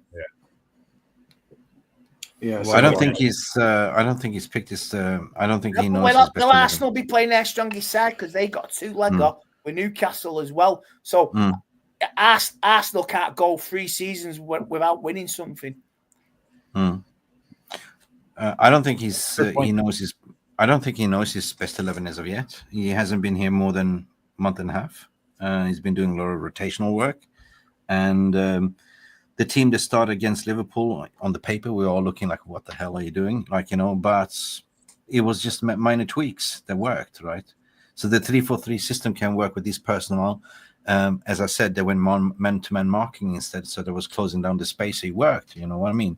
But it depends on the opponent as well and how you line up. But yeah, I think he did well, right? So I don't think this is the starting 11 as of yet. I don't know. I don't think so as of yet. Okie dokie. Jarvis, did you want to finish that question off? Well, I think Lenny Yoro is a part of our best starting 11.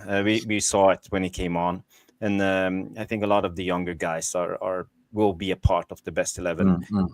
But I think now, and I read somewhere, I don't know where, but Amorim in his beginning days of Sporting, he played fullbacks as wingbacks, and at the end he played wingers. So I think it takes a little bit of time to get the system going. So maybe we will see next season, this time he plays 2 wingers, not 2 fullbacks. So I think that will be his best Amorim 11. Yeah. But Jarvis, also like now we have only one game a week in January, so you might see that this might be a massive improvement of him having more training sessions as well with the team, right?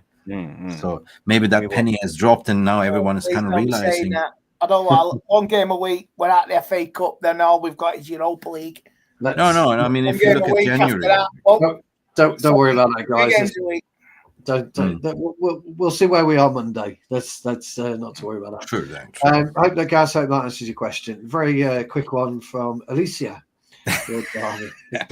Alicia's very popular tonight, isn't she? She is. Well, Jarvis, a very yes or a no. That's all it takes. Never gonna give you up. Never gonna let you down. There we go. Roll around and desert you. Alicia never thought she'd be serenaded by the famous Jarvis Cocker. Brilliant. Jarvis, we've got a question for you, actually, from Danny. Okay. Danny B always comes up with some great questions. Jarvis, we spoke about this earlier today. Do you think Jens Dahl, 19-year-old centre midfielder, 6'4" at your Norwegian club, Monza, would be a great addition to Tromsø. Oh, Tromsø, is it? Okay. And maybe break into the squad in the future. Well, they are my favorite team in Norway. They are from my part of the world. So, yeah, but I have to say he's young. He's 19 years old, and he's a little bit clunky, I would say. You know, he's like tall and skinny in a way. So he needs to gain more weight before he's ready to take the giant leap that's Premier League. For me now, I think maybe he should play one more season in Norway or go to the Dutch league or the Belgium league to play live the professional life, and then maybe he can go to the next step. But I don't think he's ready yet. But he's a huge talent. He's tall and he's good on the ball. He's technical. He knows how to pass the ball. He's a midfielder, and he's played on all the Norwegian under 15, 16, 17, 18, 19 teams. So yeah, he's one of the best. He will be good, but not yet. It's too soon. I think we've covered ourselves in that area with young Coney, haven't we? The 18-year-old. Who's coming to CDM. So, Danny, I hope that's answered your question. Question here for Andy from Callum Brennan. Good to have you with us, Callum. Andy, do you think Amorim will last 3 years if he's not backed and the players burn him out? I think he'll last the 3 years, but I don't think Ineos can't sack him because they will look absolutely foolish. I mean, my dad's even said to me, it's beginning to look like the way they've done Nice. So the Ineos has to tread very carefully. And if Ineos betray Amorim, I could see Amorim, you know what? I could see him being a success somewhere else, Amorim. You know what I mean? If you don't back your manager, he'll go somewhere else. He'll walk into any other European team and make him an half-decent superpower. He could easily walk into Bayern Munich. He could easily walk into an Italian side, a Spanish side. Yeah. Easily. He could easily take an Espanyol or Cadiz or whatever. You know, or Valladolid or whatever. He could take a lower Spanish side, mid-table, and make him a European midweight, superpower. He could easily take him into the Champions League. I think he'd take it. I will go so far as to say I think he could take Everton to Champions First and League. Foremost, it's 2.5 years. He wasn't given a 3 years contract, right? 2.5 years. Yeah. And I think we've got the best young manager in Europe. Yeah, I think so. But the thing is, it's Ineos' appointment. This is the first head coach. Remember, head coach. So yes, this is their appointment. It's just so basically, title. It's the same thing. But Andy, it's modern day football. It's still a manager. My point is what you're saying there as well. If Amorim fails, Ineos fails, because this is on them, because they appointed him. They sacked Ten Hag. They appointed him as a head coach.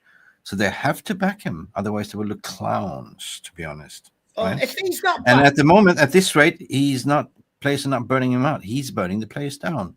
Yeah, do you know what? If they don't back him, I won't blame him if he walked away and said, you know what, rip up the contracts, I'm gone. Yeah, true. If he could walk and leave with egg on the face.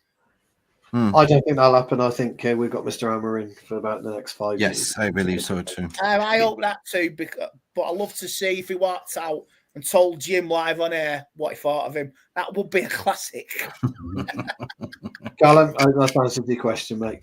Mick, got one question here from Ben. Would you guys take a winger for the left wing back role? I feel like we need one of the wing backs to be more defensive, and the other side we need a winger who's good defensively too. Good spotted, Ben. Big up, Ben. Thank you for the question. Usually when you look at the 3-4-3 system, you always have one that is more offensive and one is more defensive. You can agree with that, Jarvis, as well. Would I take a winger? Yes, winger is like a wing back, but winger is the ability to track back as well. And then we came into Kvaratskhelia. Yep, I take Kvaratskhelia in that position. Okay. I think most people would. I just don't think I don't see us being in a position to get him though. You know, but it's my wish list, though. Are we talking about 300, 400 pound a week? Yeah, but I don't. Are we in that position? Are we that club anymore? That's my. Yeah, but the question is, you can take a winger, but you got to have a winger that is kind of defensive minded as well. That can track back, like an Anthony, for example. Anthony can track back as well. Yeah. Yeah. So why don't we give Anthony a shot at the left wing back to try? We haven't tried him there yet. I'd have tried Martinez. That was my wild remark, wasn't it, Jarvis? But Jarvis laughed at me. We tried him already as a left back. We tried him as left back, didn't we? Not on the left wing back. We did. I think his pass delivery, and his guile in front of goal, gentlemen, which he proved on Sunday was. Ben, I hope that's answered your question. I've got a pearl here for Jarvis. He's going to love me for this one. Big up, Ben. Big up, Ben. The United football way, absolute big up. Jarvis, can we now trust these players? I'm extremely skeptical. I'm not trusting them at all. You know, I've been following this club really closely now for, I don't know, since the end of the 80s, and you know, there's something different now since Fergie left. I think we lost our way, and the way is money, and I think they can meet up for a big game because they know the eyes are on them. And but there's something different to motivate yourself when you go away against the bottom teams of the table. Southampton, when you go away against Leicester, when you go away or play against Ipswich, you don't see the same performance. Wolves. So why is that? It has to be mentality, and I think there's something wrong with the mentality. Oh yeah, they showed us against Liverpool that they know how to do it, but it doesn't mean that they will repeat the same again in the next week. So for me, I'm not trusting them at all, and I expect us to be inconsistent as hell the rest of the season. We will beat Arsenal maybe and lose against Southampton. That's how my expectations going forward. My expectations are we beat Arsenal for sure. My actual answer to that, guys, is I don't think it's whether we can trust the players. Do the players trust themselves? And if you can't trust yourself as a footballer, go and do something else. That's the answer. Guys, I think it's a brilliant question, by the way. I like it. It's one of my favorite questions tonight.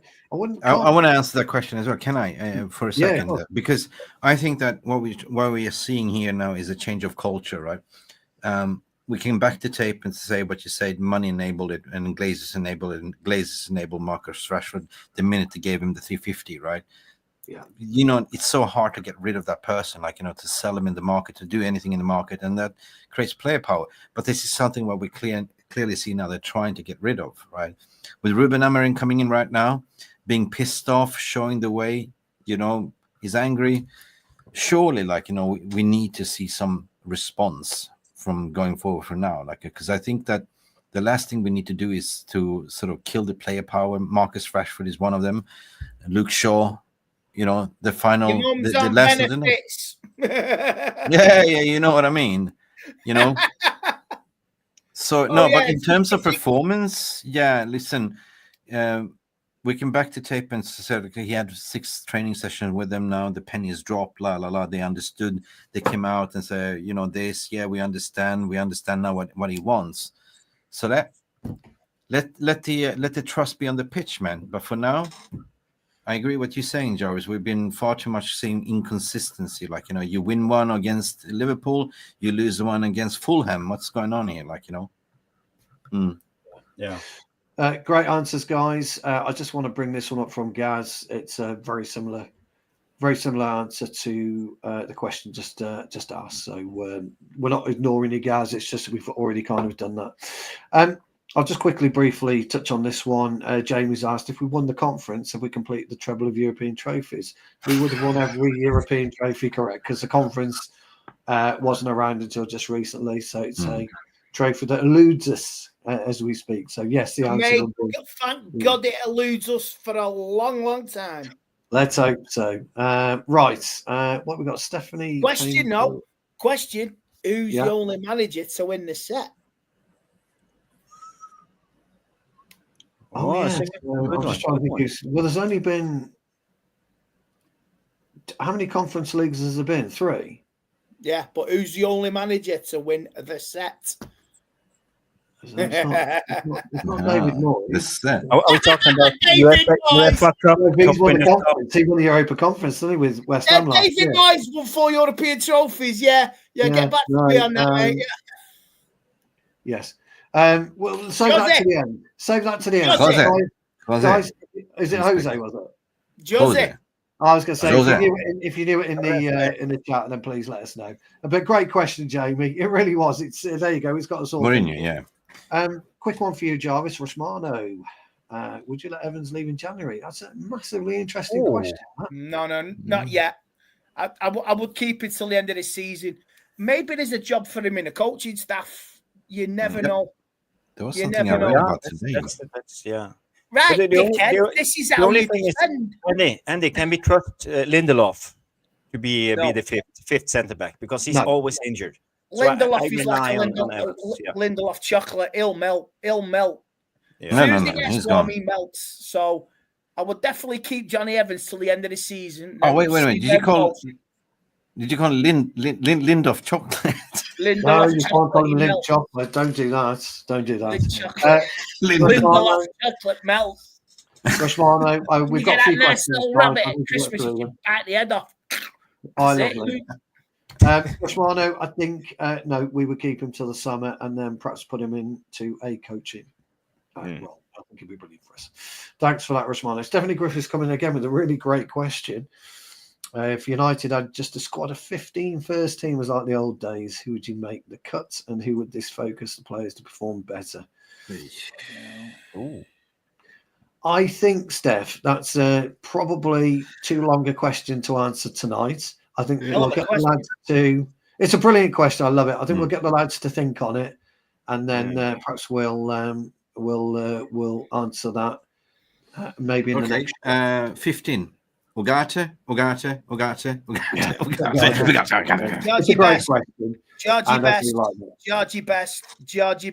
The older. Oh, yes, sorry, but the oldest. Alicia's come in with a couple of brilliant ones. Stu, what's your favourite 1980s band? That's Tears for Fears. They were absolutely brilliant. I also like White Snake. Yeah, but Tears for Fears for me. And Andy, did you have a BMX or a chopper? I had a BMX. Babe. Yes. I had a BMX, babe. I'm telling you, Cap. Them choppers like the 70s or something like that. But I remember them gears, them choppers. They were like 3 gears, 1, 2, 3. Yeah. I know. Just a funny one for Trev from. I had the ET bike. Every kid wanted that. Every kid wanted that. Yeah, just didn't make any sense after all these years of knowing him. Oh, dear me. Be polite. No, he's never made any sense. He's brilliant, I respect you so much, so I won't banter him now. Yeah, I'm Jarvis, Trev. You've got to. Trevor's put a brilliant question in the chat, and it's going to be our final question. So we've just got a couple more to get through. So let's just rattle through these. Again, Steph, Steph. She comes up with some pearls. Jarvis, start with you on this one. Very quick, 30 seconds each on this, please, lads. When will United stop being just a cup team? I love this question. 2028. Jarvis, mate, just crystal ball. No, Omar Baradas. 2028. 2032. 2032. So we got 2028, 2032. Mick? Well, I think that now I'm getting suspicious. I think that Jarvis is working as advisor to Omar Barada because Omar Barada said that we're going to win the league in 2028. So which is the jubileum. So yeah. Now, well, we get I a new will go. stadium. Well, I go with Ralph Ragnick. The famous open heart surgery doesn't have to take years; it can take 1 year. It depends on how the recruitment goes, and that's it. You got to get the recruitment spot on because the recruitment's been shambolic. Maybe in 2 years, maybe. No, you can't have that because I was going 2027. That's not fair. Well, yeah, I didn't know that. I'm not Nostradamus. Piss off. Fine. 2029 then. Fuck you. 2020. Steph, that is a brilliant question. That's good. Let's see where we are and see whether Andy's 2032, Mick's 2027, Jarvis is well thought out 2028, and I've just got to pick a number 2029. Let's see what happens. Got a really good question here before we move to Trevor's final one. Question for all. How many players can we sell and sign this transfer window? All Ineos say no. Jarvis, we'll start with you, then Mick, and then Andy. Sign and sell this transfer. You mean the January transfer window? I think he means January. Yeah. I don't think we will. Maybe we will sell a couple, but we won't buy anyone. 2 sells and 1 loan. Okay, Mick. Yeah.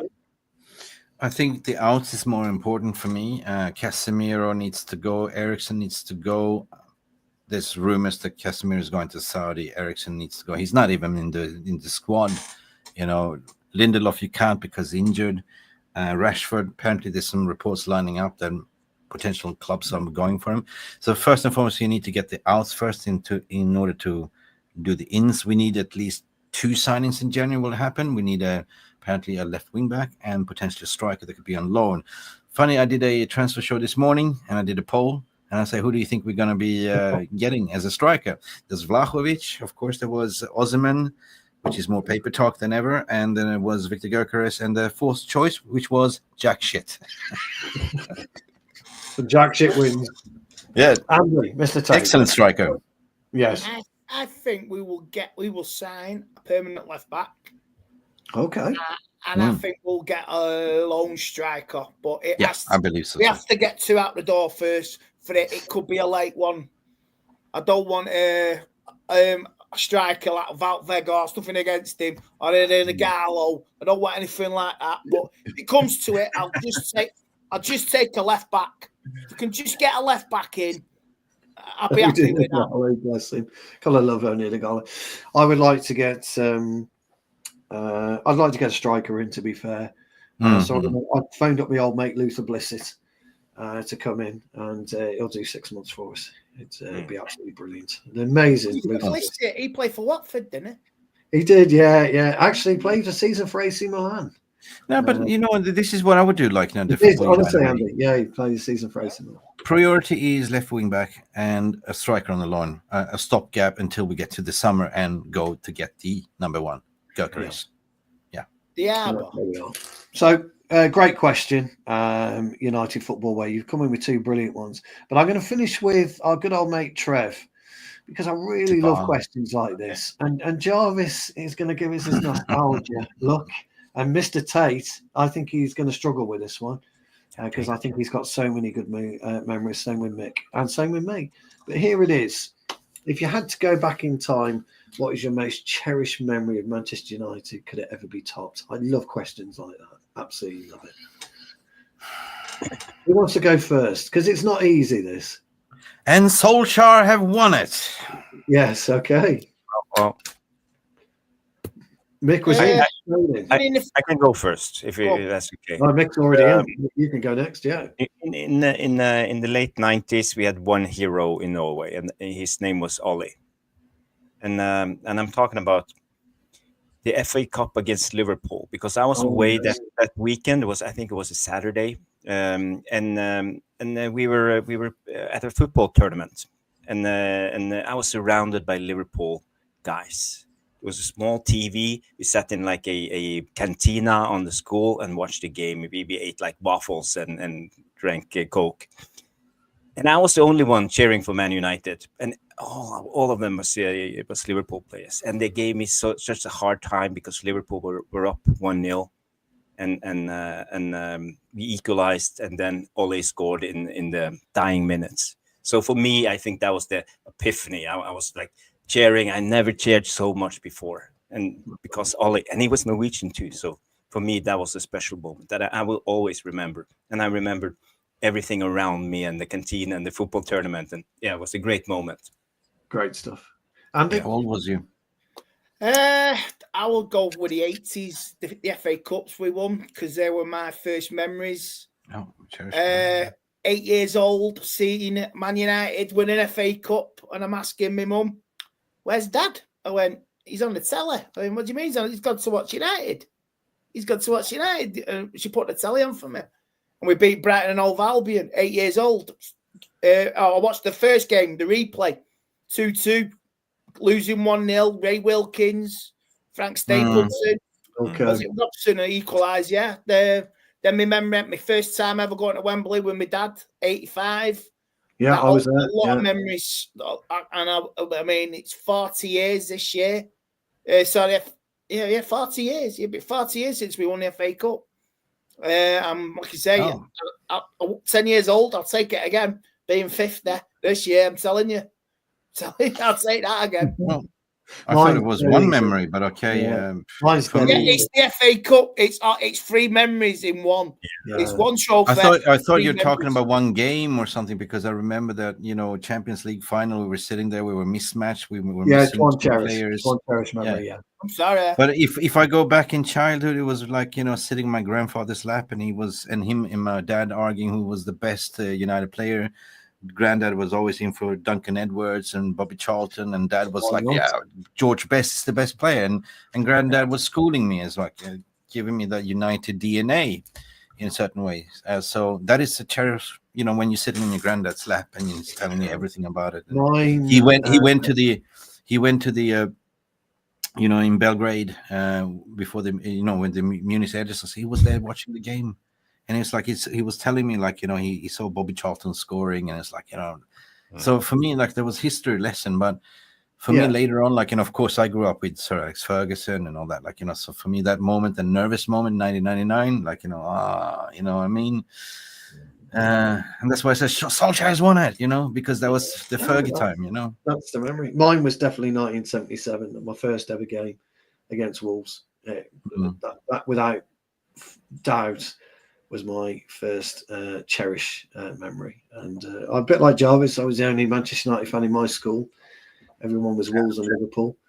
That was mine. And also, if we are going to add just one little tiny caveat to it, 1979. Picture the scene, 2-0 down at Arsenal in the FA Cup. And I'm bitterly disappointed. And big Gordon McQueen strikes back, and then Sammy McIlroy was my favourite ever FA Cup goal. Whiteside's was close at 85, but the dribbling technique and the just little poke in his left foot, and I was jumping around, and my mum and dad were telling me off, and then 2 minutes later, heartbroken again, because Perm, Sunderland, Liam Brady crosses in, Alan Sunderland, and we lose. But still very, very special. So, guys, that wraps up the Q&A. It's been a monster 2-hour show again. My great thanks to Andy Tate, the gaffer, Mick Ruby, and the new gaffer. Jarvis Cocker, who I'm going to just transfer back, and he will close out the show. Yes, let's do that. And I just want to bring this outstanding memories. Where would we be without them? And that's why we love United, the greatest club in the world. So I think we end with those brilliant words from Trevor Wade. So thank you, everybody, for tuning in. And before we leave, I just want to ask you one favor, because I have a new channel now. It's called the Tactical Devils. So if you guys who are watching on Mick Ruby's channel, MUFC Realist TV, can jump over to the Tactical Devils, smash a like and subscribe to the channel, and vice versa. That will be fantastic. And after the show ends, I want you all to go into the non-live comment section and write down your favorite Man United moment, because I want to read them all and I want to reply to them. So guys, thank you. It's been a great show. Thank you, Andy, for coming on. Thank you, Stu. Thank you, Mick. Thank you to Noradin. It's been a brilliant show. And guys, we will be here next Monday, 9 p.m. with Jarvis's Corner. Keith Hackett is coming on, and ex-Man United player Phil Marsh. So it will be a great show. So guys, thank you for tuning in, and Good morning. see you on the next.